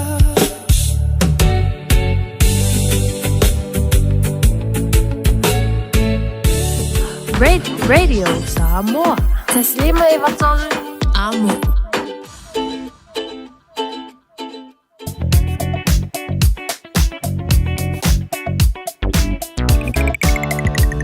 Malo le foi malo le sila ava tavale nei time le tai au e malanga mai si fo le highway se full maleono lo to mono po local Lincoln Road on ramp fa pena foi around Point Chevellier and Western Springs mana air flow le highway lo se full nei time le tai au tau felo lo mai po local kiki lava le malanga le balele lo se full fa pena foi around Puinu Road and Lambie Drive on ramp mo le malanga i saute southbound of the State Highway lo se full city bound of State Highway 1 around East Tamaki Road on ramp, Hardbrook and Tip Top Corner, Mount Wellington, to Monopolo Nebang at the Tayao, Malanga Mai North Shore, City Bound, Northern Motorway, Pasimai or Tea Valley Road, Wairau Valley, Takapuna, or to Monopolo Nebang on the Tayao, Maltelo Isibayang or Awala, or to Monopolo after Valley, Faujo Jalay, someone that moved from Malanga England for Yaso. Thank you for choosing ClickX. Hey, did you know that sending money home to family and friends if I'm the ClickX? By Australia, Fabia, New Zealand, two better for my mo ai. Upolo sa baki, manono ako lima, isa mo na eh. It's simple with 4 easy steps. Sign off here, ClickX. Sign up now or log on. Select Samo, Maomi, send Ainga will receive in no time. But don't forget safe and secure. Sound alemu oila utautua. KLICKEX.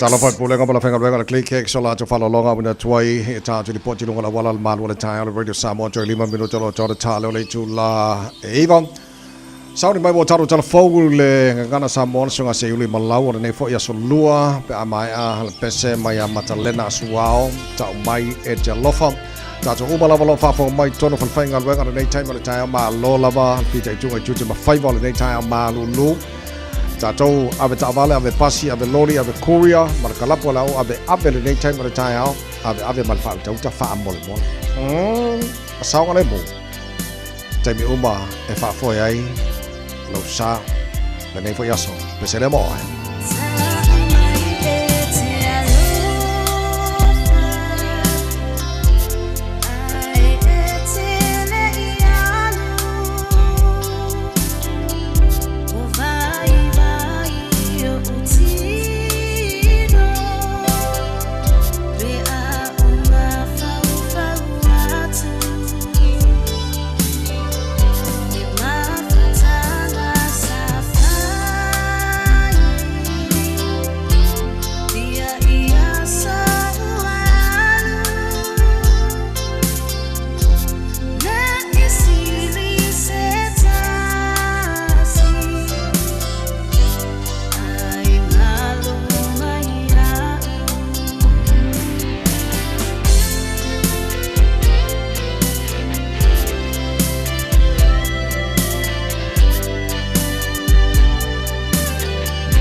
talo fat fo tapo inga le tulu le nei tula le aso fa mo mai tala mo la no fu tapo mai o te no te mai time in staff malanga inga on fa ma tu ye just to sing up on tu ia ile te ulo le party le New Zealand first va vasa mana e Winston Peters ora fa ilo ile fa ilo lilo le malo sui fa to tongo fe malanga inga mo tanga ta inikia Maria Erica Stanford on each single o ta fia ile ato twang or fa tu maule o malienga fa vai mo le terminei e pui ai le fa lilo fa tuanga sa foina min star le malo masui ofisa ma ia ta wai o le au ngar fa ma tu ino ni singa mo tanta lo tele ele ave se ai le mana onga ta fi ai fa lilo o Peters o min sa po ia ma ta po vai fa fo sai te e se ngai ngor sa lo tonga fa to inga ma intiam ai le for flina ma mua tu fa joina vai ngai malanga inga ilona ta ua e fa ona matala ile ava no tanga te ini tia ta ulenga ina e malanga ma ia New Zealand ma fa e se ia ma no mo tanga te kiwi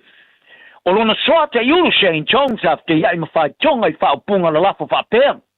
Ma lapata iai I le lolofi mai o le ngalu lolo o le butter chicken. Ia I tu aingo tau mawhai lau leo tele a intia. Ia iuni sa whai tauina leo tele a Peters mai te singa I le pāre mene lea. Ma tā wai ua whai loai swinga ta wha mauni e Stanford. O le a whai longa lanwai tanga ta sit senyo intia. Ia whaari ai o nei te singa o awhi ai tala noina stui office o le tāua. O le aua ne forfoloina ne swinga tulu ai se e wala o le a whaonu talifoi tau iai ia intia. Ai sa whaari ai min staff whātua inga Todd McClay o le Party o le National. E se se ia Peters. Ma e tau na tau fia ar whaalau te lino whaamtalanga le sao. Mo le mawai o le palota. Wa whaamarino ina laulonga le Party o le Greens ia le lato whaamuamoa mo le whai ngā palota e a November. Ia te le ati tupere tongi whaalafonga I te tongi. E le au mau mea. O le whainga le vaso sa te wafi ai whai pule sui tau vama le aulonga o le Green Party. Iau kila ni saute. Mo le atu te wafi anga whaare tau sanga. Re sa whailo ai a lato manifesto le wafi marilo puluona. Sa talano ai le Tony Sila I te numero aulonga le Party masui le ata wafi anga. O stasi sa ia longa I le Tony Sila. O lo iai tu bere tongi o la fonga I lunga o loma tau topo le TST. Iai tu bere tongi wha la fonga tongi maua po income tax. Ma te ngata e whai ngā ruenga mai le vai aso le vai aso. Ma nai a lato tupe maua e ave se tupe whala whonga. Ai oi la tōwolo te le atu le whaatupura I o lato tu mao ainga maua. E leo tongi ni la whonga pere o lava. O tilo iai e aona to e tala no ina. O se manatu sa langolonga ina se tasio sui a wai.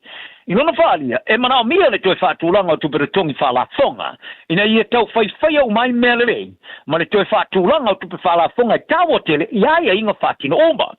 Party le Greens wa mana na tu per tongi fala ponga I tongi ia fetau I mata mau ainga mau e pasi atu ia nga tu pula mun mai po inheritances fa pe ma fala po tonga wa mana na fo I tu fa ta auto tu per tongi fala ponga I le am taina lea o le ai ni tu per tongi fala ponga mo tanga e mo tongi na rani mo se furua fetala tau sanga ai si tia tu per tongi fala ponga mo tongi maua e si le Marcela won furua fetala tau sanga o stasio suia wa sa faria le Tony Sila e ta o tele o le tongi stupe fala ponga mo tongi la loane mar furua fetala ma ia fisilinga I PSA e le fatino ai se ai en fatino I le terminei sa no ai le tua fianga sa faria e tama tai sui tai marama Davidson o lo manino ia e fatino le party o le fa popo le tu per tongi fala ponga ai la tu au pisilo no mau mea tilo le mana wasi o fala botonga ina ia mwhaiona tua investi I tautua e whaarong lango I e tangata. O le istama tai so ata iulu Chloe Swabrick, sa I whalia, o tau tala laba la tua I whaatino e whaavai le lunga o mori mau. E whai tau selau ia ripoti e whai era whai ngā runga, whai mai au kera ne winga in setting ini, whiti po, please, maisi in setting. Mstasi o ngā singa, te whai mai, sa se e mapalasi. Au tom whai e soli ni monga I tono le whata ele. O le tina ngā singa se Claudia Elliott, sa tau sia le vai ngā singa se o whatu whale mai I le masin tunuai. Ina wama ani tau tonga sa whai elan whatu. Sa ia whapte ele leo le tau singa la whai ngā runga sa ia moa pitai. Sa ia longa le Tony Sila e iai o nā tunga runga o ngonga e winga I le tūlanga o iari whale mai, malona wha oloina. Sa ia ta wai sa ia whaaru se furu tau sanga o ngalua e le whaarabu tonga malo o whakasi. Ino whonga pero silo na matau ki Afghanistan I Somalia. O melea, e masa ni ai tūlanga o ia tunu e māteva. Ai sama tu ai whate ia ina waru whata ele whare mai le no whanga tau sia i ngā singa se o whatu. Ina wa mai anta o tonga. Ma tiro ai i se mai i se numero ni monga i whata ele. A o tom whae sori, ia monga la ai te tōru se ai. Ina wo tu alanga mo se fsosoni tu se marito se furu la whainga roenga sa tā momo e atu se i runga ma avere poto le whaata ina mautino ai e o a fialo na ulu a palasi. Ma ia tā wai o le au whainga roenga i leo lava. Tua tasi o tangata whainga roenga i wawai a ngātingate. Wa mai ana whae tau tonga. I le tangata whafo whaapitoa tā rohino ia. E nā le tō luo i la ua le sifi e wawai a le tōsu mo leo no ngātingate. I le aso. Sa longa le sui o whaapitonga o tau si mai pasi le rei tori tira. E la te mai nei, sa si te are numero li poti o fleas, monga mai si inseti, i te tonu o whaalava o whalemai. Mai e tā wai o le tere o whaalava e kawa i kāpete i floor. E peo na avea mawai ngai le tele tau tufu ai fleas. I lo penga o whaamataranga so i fōmaro loina ni siro tā wai. O monga me whaana whaapisina whaamai e pei o le dysentery, salmonella, mani manawa te tā pore diarrhea, te ta tere si o mianga ele sola marolo ne yan. O te ena le parimi tu sina maulo mo to Christopher Lutz ne fai tonga fa sanga fa mamanga na parti ya so marolo mo ma tu e ave tongi i lo fa alian o ta rai i lo manai. Sa fola le parti le national i la sista i le fa popo so marolo mo ma tu e ave tos fu aso. Ma fa tanga ya ma tu i le fa na ave umani ya so marolo e tenga tasipa man na wai. Sa fai toina le partia le leipa i le national e tusa. Ma le a e ngā whaatino, ma whaasino e le proclame national i le whaao popoina, i le whaao popole ino aso malo lo mo matu e ave aditongi i le lua afe se fulmanono pesa te ena lea. Ma whaari ai o le kipino tu tongi le proclame mo a ngā amata le pest start, whai titia whaatu pengo me ai o tamatia onga, ma toi amata ina whiutana ingo le tusa o tongi wātiri ai, ona whawhainga tā me uma mo a inga televau. Ai wa whaari alaxen, wa tiro rumanai. Ma ia whamari ia i whatoa a wai whainga whaaparo kikeri tau sangaru a whamari lus fulu. Ma ina te rei lore mea sa te pomai, te mi uma vai. O reisio pa angar whainga maa lore pāti le act. Sa la tu silinga ina le te mi o whaiai dea for flanga le national. E pe ona whaiai e vai asa sa tu e whaama vai aistu e nash. Ma ile a vea ma te sui tau vare pāti le New Zealand firstly tu malo Napier. O le tu e whaama vai o nash.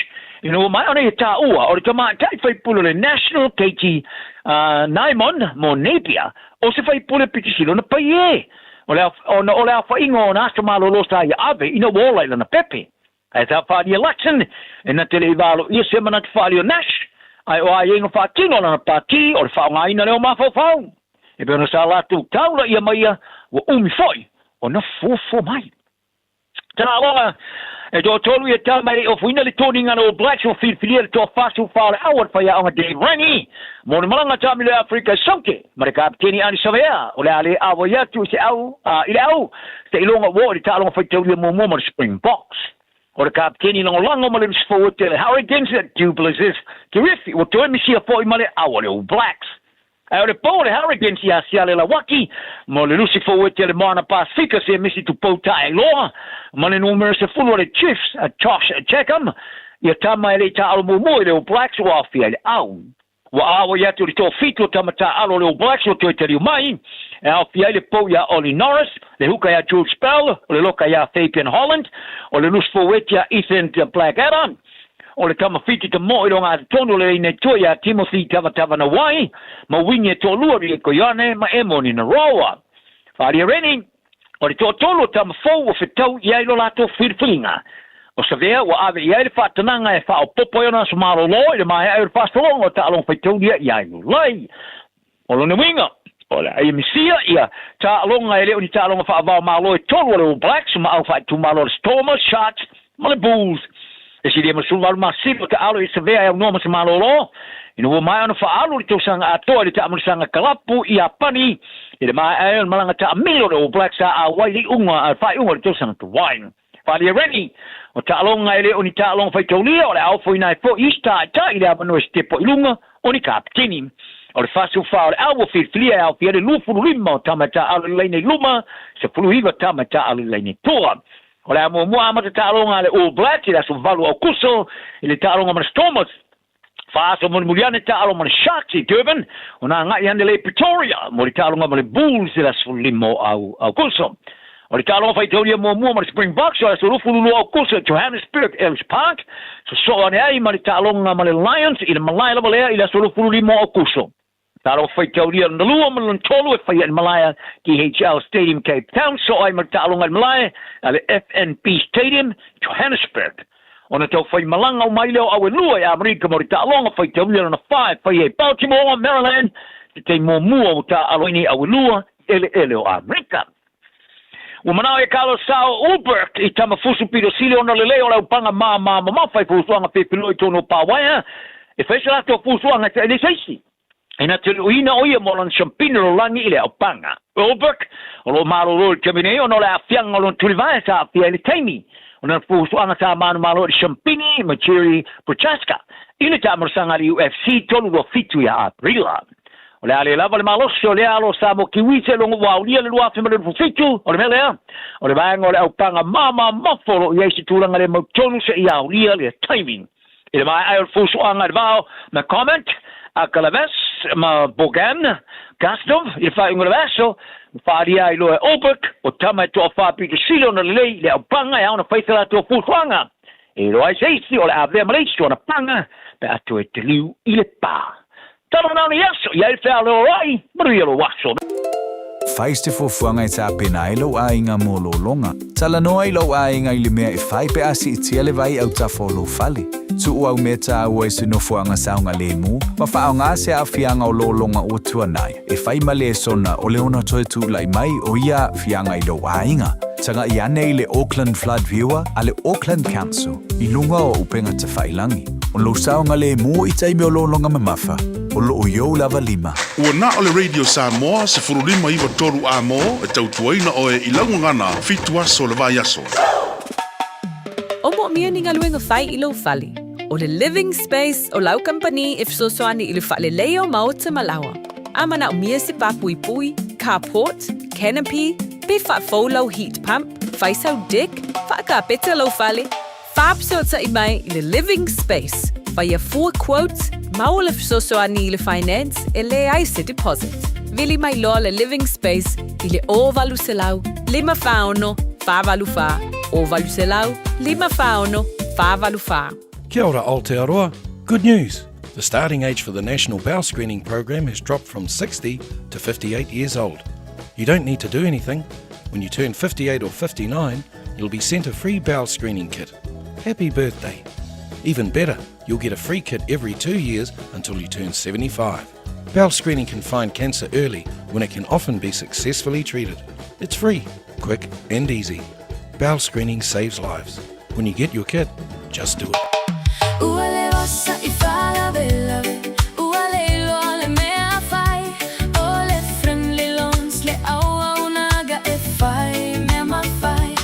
Le tamaitai o Agnes Dowers mua o le atau tua mu oi. O valu se lau fitu I vaiva o le tali o lo faa moe moe. Le Friendly Loans mo nono ngā tupe, tuatusi, lua fitu di, Waiprera Avenue, Henderson. Ta lofa lava o le siu fofonga le nei o Samoa, le Radio Samoa.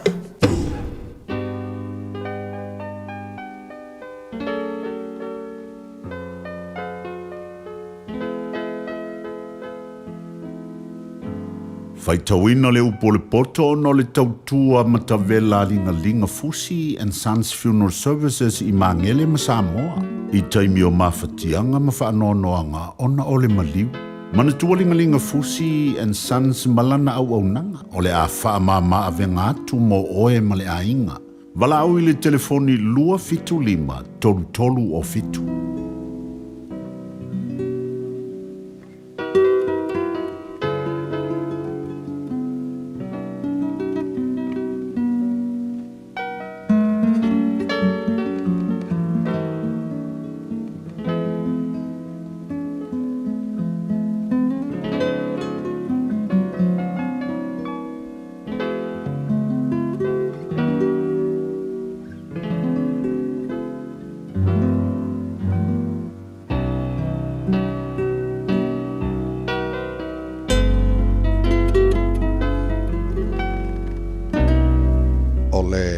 amio leanga male fa maoni o lau tūle upo le poto le nei tai au whaita wina mai le matau pe lua se fulu ma le valu le tusi o whata oto. E so sola e amio leanga a o le aise tu li loa a o e amio tonu e pei o le leona ta anoa i lantou o na le matau. O le fōwale o le nuu e to tele ai o nali i a o le tangata mawhau whau ma le poto e wha au aloa ina ai le mano. O tangata mativa o le uwhasawa i e maritiwa o le timunga e palasi folea ai le tupuaini me ai. O e tula fua il tula fono la tau te vivi i le wa mioleanga a o e tausi il tula fono la tau te tinga lava ya i lantou.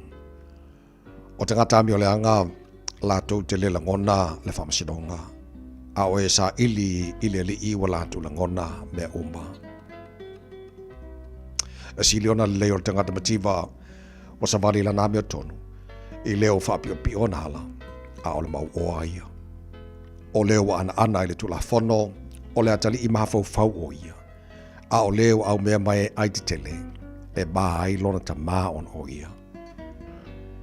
O leo o whaatele ana o loa i se tatongi fasili po se mea fasili na te whaputuina ia mea mo leo a lofa i e maritiwa.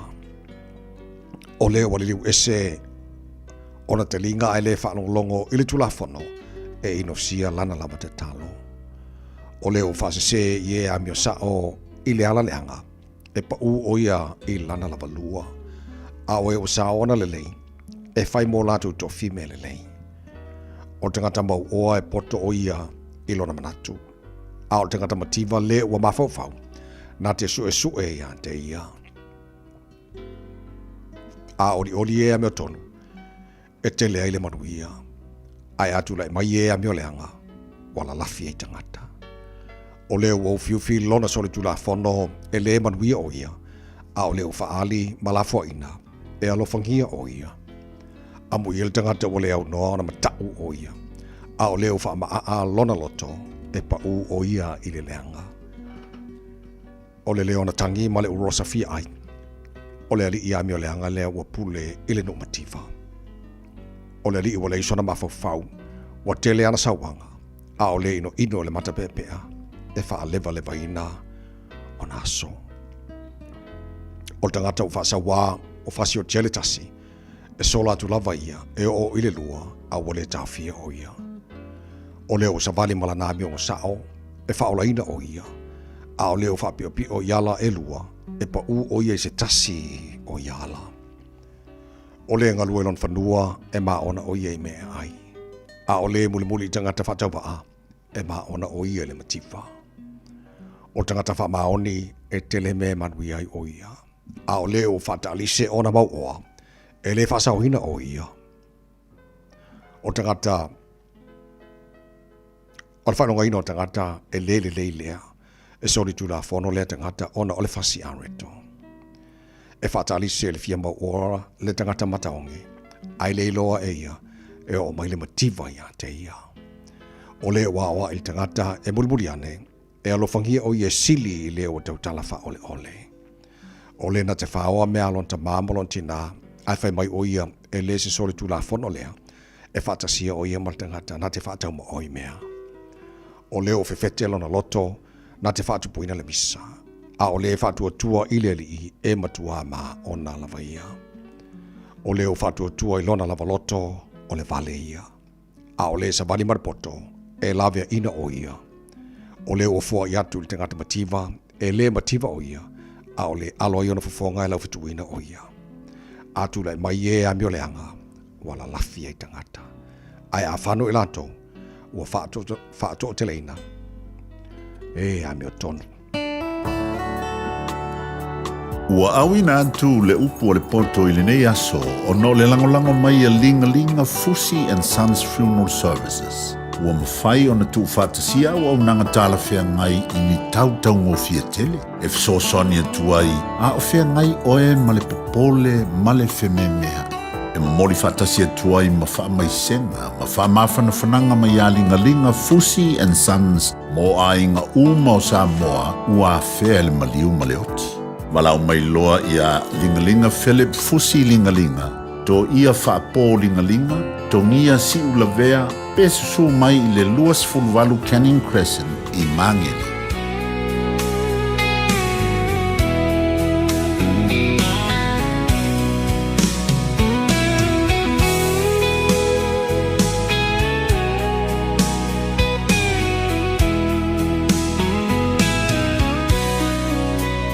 Leia gaga fez so animai e lá o savali a toa foi mala o vai o vai o lata telemai lau tau tinoga ta fia ola fia tau mawhai Yesu halofa lave ai mai ta fia vai hilo a fio mai Yesu, oh te alofa ya te oe, tu maupea he whavavau.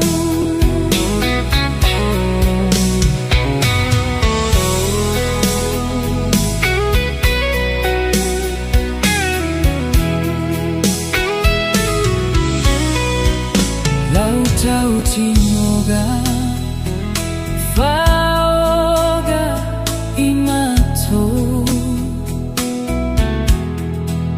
E whai mai pu e tau avea O au wheo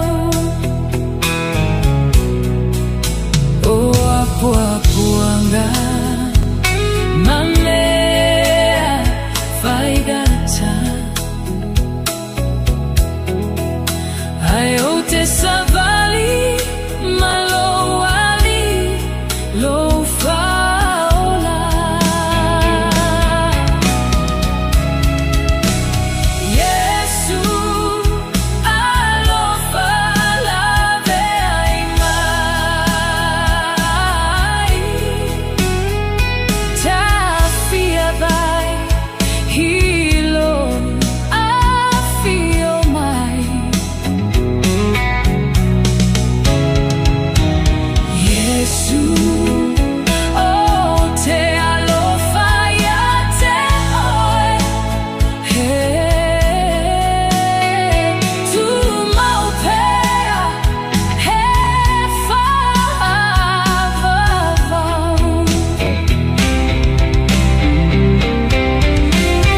Yesu alofa lave ai mai ta fia vai hilo a fio mai Yesu oh te alofa ya te oe tu maupea he whavavau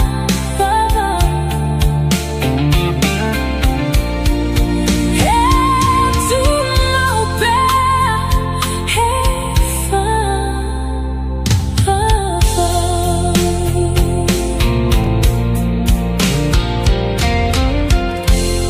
Te alofa Samoa o Mr. Cowboy Lenny. Whaafafonga ma mai mo mai bea I le Radio Samoa. Yeehaw!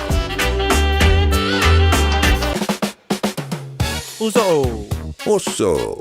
Son, fe o kausinga iau makari I la manga iau lau ka vali fou. Na boi amu uso. Bye. O le Enterprise Motor Group man ka. Wa uso yai kai awangi. Lei yang whakamoe lau whainga duenga. Ai o aku rea fia o show lau ka mai lunga lau ala. Mau ma koinga ka vale. Piki apu SUV, van, so koinga ka vale ha. O wheet for cover. O le lima ongo fiku Great South Road Manukau. Pe vile le over se lau lima o rua korfa. Enterprise Motor Group Manukau. Sa ili, fili, ma ave loa lau vale. Omo mia ni ngaluenga whai ilo whali. O le living space o lau company if so soani ilu whale leo mao te malawa. Amana o mia se papui pui, carport, canopy, be wha lau heat pump, whaisau deck, whaka peta lau whale. Whaapso ta i mai i le living space. Whaia 4 quotes, mao le so soani ilu finance e le aise deposit. Vili mai loa le living space i le o valu se lau, 5 whaono, 5 valu wha, o valu se lau, 5 whaono, 5 valu wha. O whea te lua oi ai. Ma te o e awele sue ngā tau whale a mā aroha. O umana whailau siaki. Le ai, o le mā le nei, e la i titi tele. E le au toi wha pēnā mā. Wa pa u i lalo le tausanga i le 5 valu. O oi le nā, ma oi fo i pā. O le tausanga mata mo le suisuenga o le kānesa, o le tau whale o leo ua 5 ma le valu. E 5 ma le valu pe 5 ma le iwa loa o tausanga, ona la fo ato loa lea o mea whai fua hai lau suisuenga. E tai lua tausanga ma whai, se i atoa lau 7 ma le 5 tausanga. Wha mole, whai moi mātou. O le a lafo mai i le meli.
Fiaga Bantango Fear Sunga Kira Ono, Yvonne Maltatu of a Pesela Lole Pacific Band, Il Neva on the Tour Radio Samoa, E Otalafia on the Layla for Imatat of Sota Inga, E America.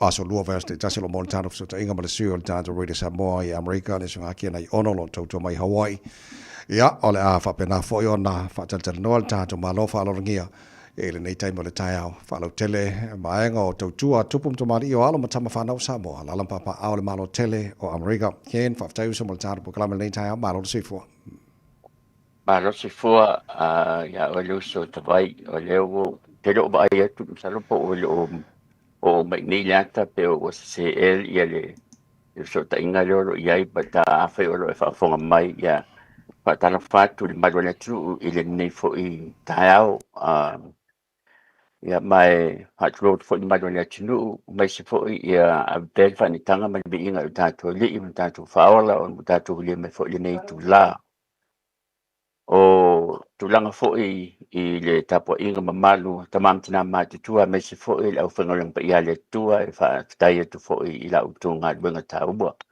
Tato pokamili tu sa atu ma United o Amerika wa fo i lo si le fia i meo lo tupu i nea tunu e a fia i o tatu tangata ia e me se fo i le tau le ai o Samoa i le nea tunu ia manilang ia. Toa whatalong whatoa i malo lau tawai ia na o si le fia ia la e fo i tatu malo whaalonia fo i le nei fo i tai au. Lo fa tai tu atu lau songa fa so mai ma fa fo ta po kalam. Ia fa tai lava ia e fa talo fatu la songa Marie Matai tawai mo ni tao fa talo fatu i le tatu po kalam Marie ai di o tu fa talanga ia la tu nei temi ma le fo i vanga tumua te sao no ai na tu po klame o fa fonga fo ma do le tinu mai se fo ai nga manu ya talo falawai la fionga ai ono ya mai se fo ile ya le tuanga ni fo ya tawai ya pues o ani pa ia o ia o le lai loa ia e fa talo fa tu tatu po klame le ni tayau fa tai fo ile ni ya no ma tango fi ava no fa au o tatu fe loa ia e we lavo felo inga i lungo lau fa ona po nei ya e whaftai o lewa tatu wheloa i pu e manua leo pu e o mala ya e le ia fo i amataina le tatu tatanoanga ya o te whatalo whahatu i lau whasausaunga mamalu Samoa i lua tutuila ma manua a fionga i kovana sui kovana pa ia ma leo fia whainga malo mona tō whinga malu ese sai nane le tapu inga Samoa tuto tasi sunga le au le malo ma le masiofo le mia malau kapineta tapo inga pule matu mua e tainane le tapo inga maua na iau sina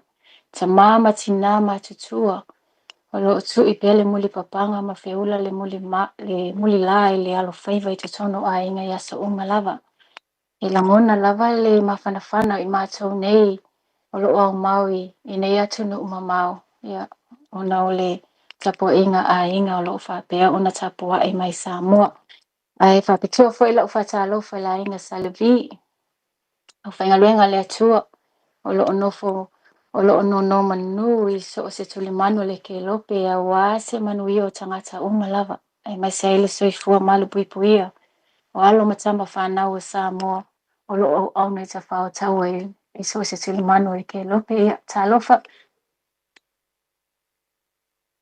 tal flava malo lava mo le ni fu tai au tatu filo iai Marie ya mai fa mo mo atu sam talanga mai le tnu do fa fon mai o le sunga Marie mati tawai o le lieutenant o le navy le Donald Navy le mana awal malo United States of America o le president o le toa Samoa societies tangata Samoa e te tono le military o le United States of America na whana moe o ia mai America Samoa o lona soifua atoa na mata mai le ono masina o lona soifua saola ma soifua mai ia vao sa tolfai sa le aula ma pata mea i sa vai i o nuu ia ta vai o te malamalama li ai wafia tūlanga vai o Long tangata o te sāwa i vai solo ai aso la o la titi i nuu nei mata mai lava mai manase a vao sa to le pai le lepa sa le aula pata mea ia me se foi i le tu le foi sa le masa ni ma le tu le Ya fo le vai tele fo ile le masani on tau fi mai ia ta vale pe a fe wai. Ia mai Dia ni dia. Marie mai le Ia. coalition moi vai vasi. Ma wala na fa ilongo le a po le Associate of Arts mai le Highline Community College le wafa mai le lua. Ngana Bachelor of Science mi le Criminology na mai le University of Laverne i le wafa su Lima. Master of Social Work mai le University of Southern California po USC mai le wafa se Fuluvalu. E rona le sene e ta ua le Clinical Social Worker mai le state of Hawaii ma o se totino o le National Association of Social Workers. Ia mai o le nei fo'i atina atawai e ia lo manatu e whaapito fo'i le i le mātou vāenga mai sa wai misalo o le sa momo nei o le a o atimi le tūlanga le tau ati malala le nei atinu. Ai wilia, patala patu Marie, malo paptaila mai Palo pamana. falawa. Ia, whakataila mole awa noa whakataila mana ia. Ia, ai sa mena la yun o alo te bai tu tai mai kolisi sa mo si tata lo mo sa bai ia. O feo a onga sa bai sa ai a onga.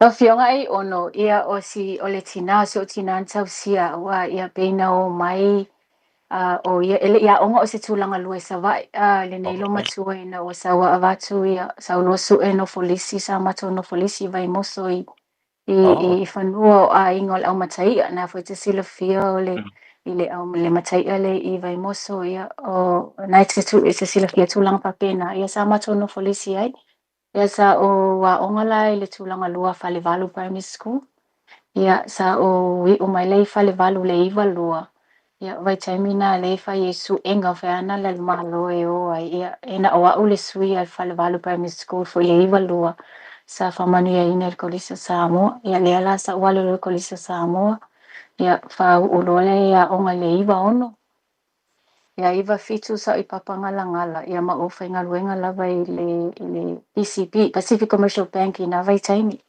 ia ua tele ale mativa ia fai mai lo si tina lo tina ia ia pe sa ia ta o e ave o e su e ia na yo ai ngala i tutuila e te fa ngalo pe pa fa na tutuila e te fai ngaluenga ai ma so ani mai tato ainga ia ole o ese mai ale na mai sa wa so tina mai ia o tutuila ia and the rest is history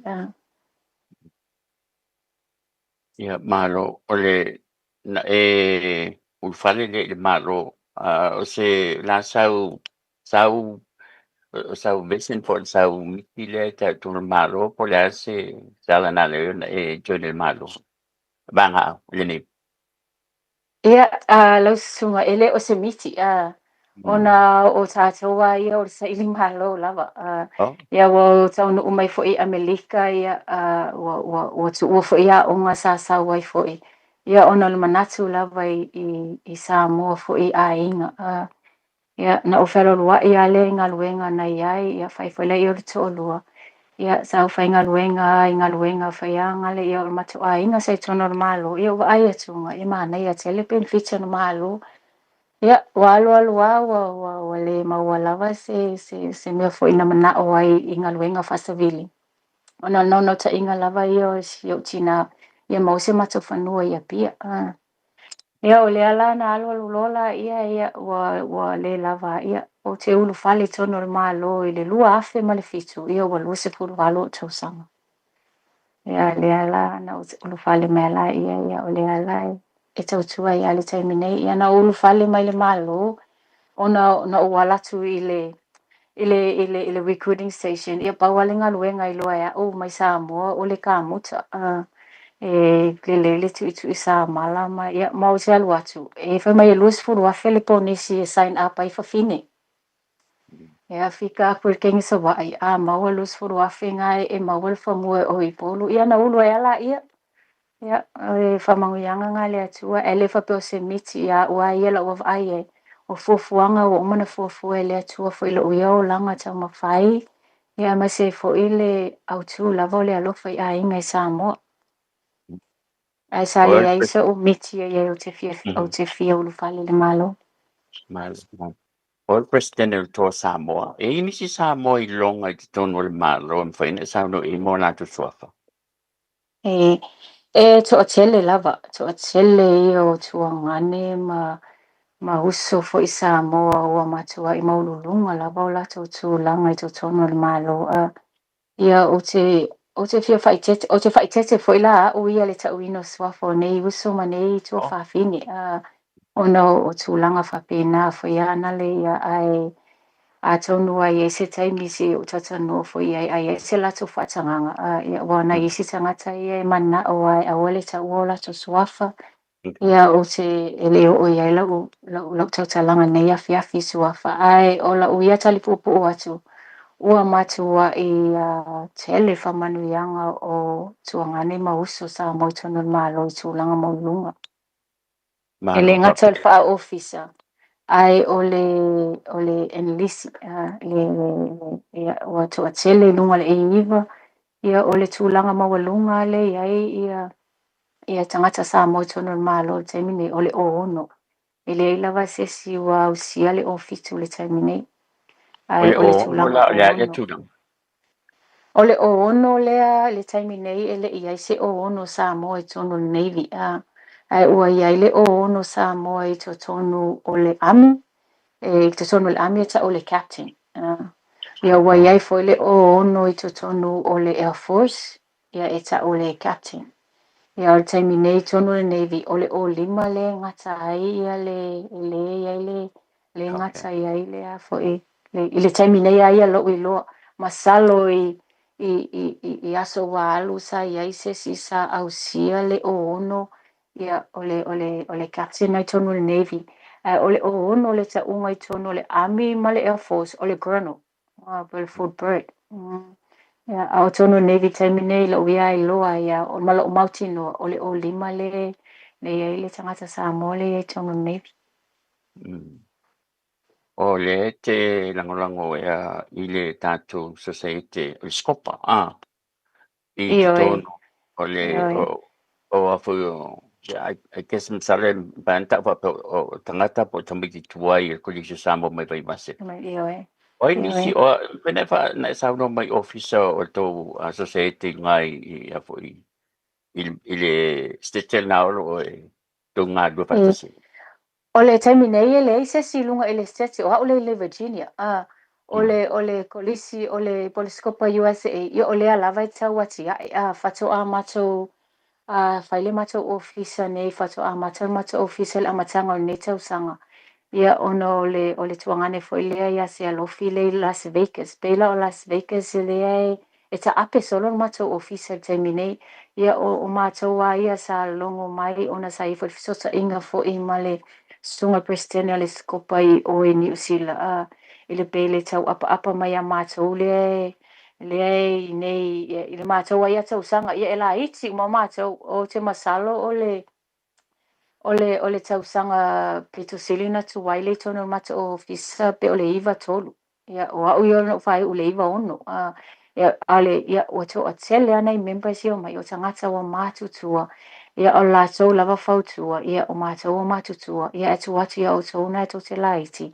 ia o matu presidente termine ole sunga ia se alofi ia o mau se alofi Las Vegas ia ole mato sui presidente ia o falitua ia lei ia o ia ole falitua ole fiangainga o lo faapionga Lue Long Beach ia ole mato tai fono ia ole fetalaina ia tofilau atatangi o lo faapioina ia Portland ia ese uma mato steti o taimine na wa o lava le foi le sui o le mato laulawa fono le I Virginia ia ai eila nei teine I Virginia le o faso tai foi ai ia ono le tau fa ma popo le asosia pela le meet and greet le alkolisa sa mole faini ia setema ia o inala le pe fato afa felo ia au tangata sa ia le taimina mato faya ine fono uma lima fono ia pe maua nei tangata pe lose folo montupu ia na lose manatu ia ole a failo sa to lawa fono I se ifa mautu ona ole fia sosoani le unga I Samoa pe ole manulau ti lava le na ole mato tamu fainga ia o lo to finga le o lo te sui te utupe ia ole mato te utupe ia ole usole a fa mati o ia no foi Minnesota ia o peila o se te male fatu a felo I mai mato I Vegas Sala po la Ya olea lava tau fasala lau talu sia Yeah. li ia lau Yeah. fionga ai e maua mai le a foi a e maua so wa manoa e ia wa me le olea lava tau faso ta i tanga tene USA se tau fa mau tu status scopa ona e tele a so ta ia macho ma Samoa I plo keki fo I o lo fa pe ona fa sa sanga mal pulea onga ia pe ole manu lau tele na le scopa USA Malo tu la singun muli ai la le tanga lui tono le USS JF Kennedy carrier o le sila wa tele ya matu atuai ma se sau nonga fa ai una po kalame ona o lo time fo I tu langa ni tai aso lava ya ma sau no mai e fo I fa mai na po kalame ai salvo mane si le fiol ma le tulu ile tele le carrier le va le tanga lui o pe fia fe tanga te a lui I te tonu ma te lo vale samno Marie Ia o au lo tenga luenge I lunga o le vaafou lea ale malo Amerika ele commissioninga e lua carrier ia le ka o le nuclear power plants e faia le vaa ia e ngau sia lava le vaa ia lona ia malo sifa eletise ia o le ala o le vaa le we termine o le Ford ia le fatu a fo I mai le Ford e ta o mato le Ford class le fatu a fo I mai le Ford futasi masina le sa deploy le Ford I le la fo I tu le la lolangi ia ai tu so le vaa lona lua le lenga lua nei ia o taimi nei ia o le le umalama na fai ia o le lava fai mama to voi fa foi e Tesla va ia ele ia foi se taimi fa ta tia commissioner nei va ia how enough information is all public information na so se sila nei le progress o le fausia ina le va ia o longa luenga lo fai lunga le va taimi nei o au o le mental health provider ile kausanga I lua fe lua tolu sa fo isa by history na o psychologist lava ma psychiatrist por fasa mo tangata psychologist mole malolo ina so fo malolo ina ma fo fa ya e wa alu mana o mia wa ai fule tele o le ma fo fa lava le mental health is huge and and o lo toma fai lava le malo ia take ele resilience ia take ia fa pe ona sau sile so fo malo lo ina ma fau ia ona sa fa tanga mai lola ia o pili e se fulu lua ia o lo ia tam o lo ia ata mai le ia fo I po oni o susu enga fo enga e tu sa le ia le ngalwenga male psychologist e fai pa wale mea ole ia matso lai sene ia le fela sa ili ai pa wale se senga o le ngaluenga ale ia fo ia to mai lo ia psychologist ele fai o ona fai ni psychological testing pe bole fasa mo pe ai ni to mai neurodivergent well it's very rare to find neurodivergent sailors or because they all go through some kind of psychological testing so it is usala I olunga va alo senga lue ina to lua lava ma ia o I'm a licensed clinical social worker and then a licensed psychologist and we take care of 2,365 people so ila ma walanga luenga ele peo pe ya wa ia just salema psychologist we are the last one o mai leta mai titi e amata ye chaplain AI resilience counselors AI prevention so everybody so they all have to go through that o mai lole le saila po se tangata yama walono winga wanga lue ma ue assess e fai assessment e fai susu enga o le ale mea o le ai se songa fiti mai ala vaenga ina mata mai and then we get into a diagnose and then we look at the treatment plan and then we look at the disposition be fit for duty so that's the biggest thing ila uyanga luenga is to look at the fitness for duty ole saila so there's so much stuff to talk about it but ole that's a very brief summary ole uyanga luenga le fai lunga so very busy Papay lava Marie papay lava mo fa no time ia ni tau ban fo le tunu na sa to fonga mai I se matanonga mai sungai bari mate ia tawai o le lutena I tono vanga au le United States of America the Navy ya fa tailava mari mo le afa mulu no lutai Paksaila mana ia. ya sampai orang tadu pokhamil na ni futau ipo so ko sala nei tu ya mi tu le na ai mo le nei temi mo le nei tu la taipo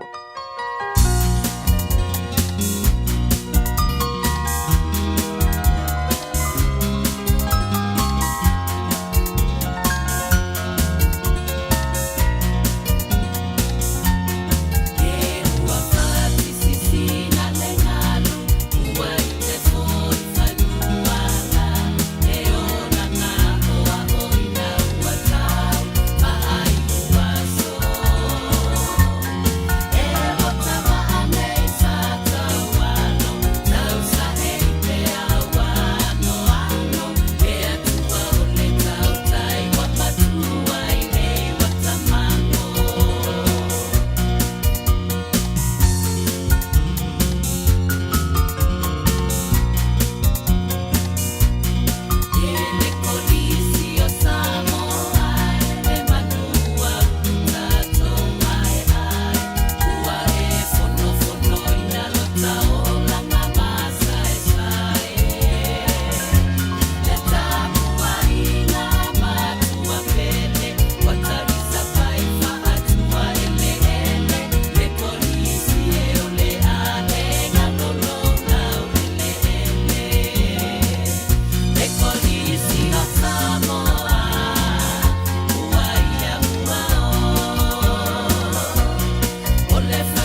puni ala va marbese kolisio Samoa.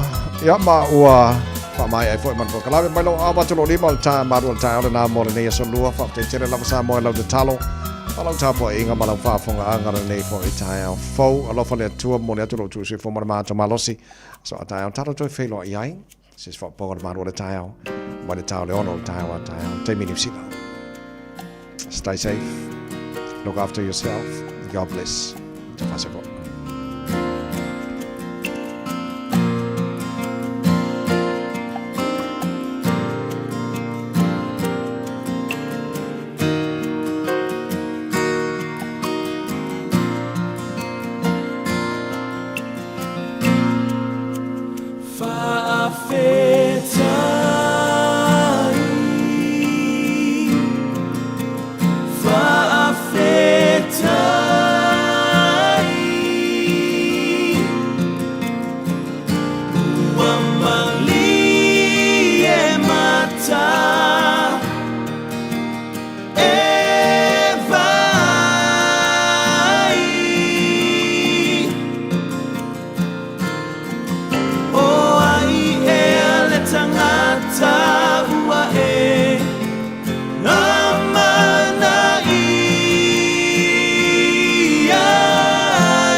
Far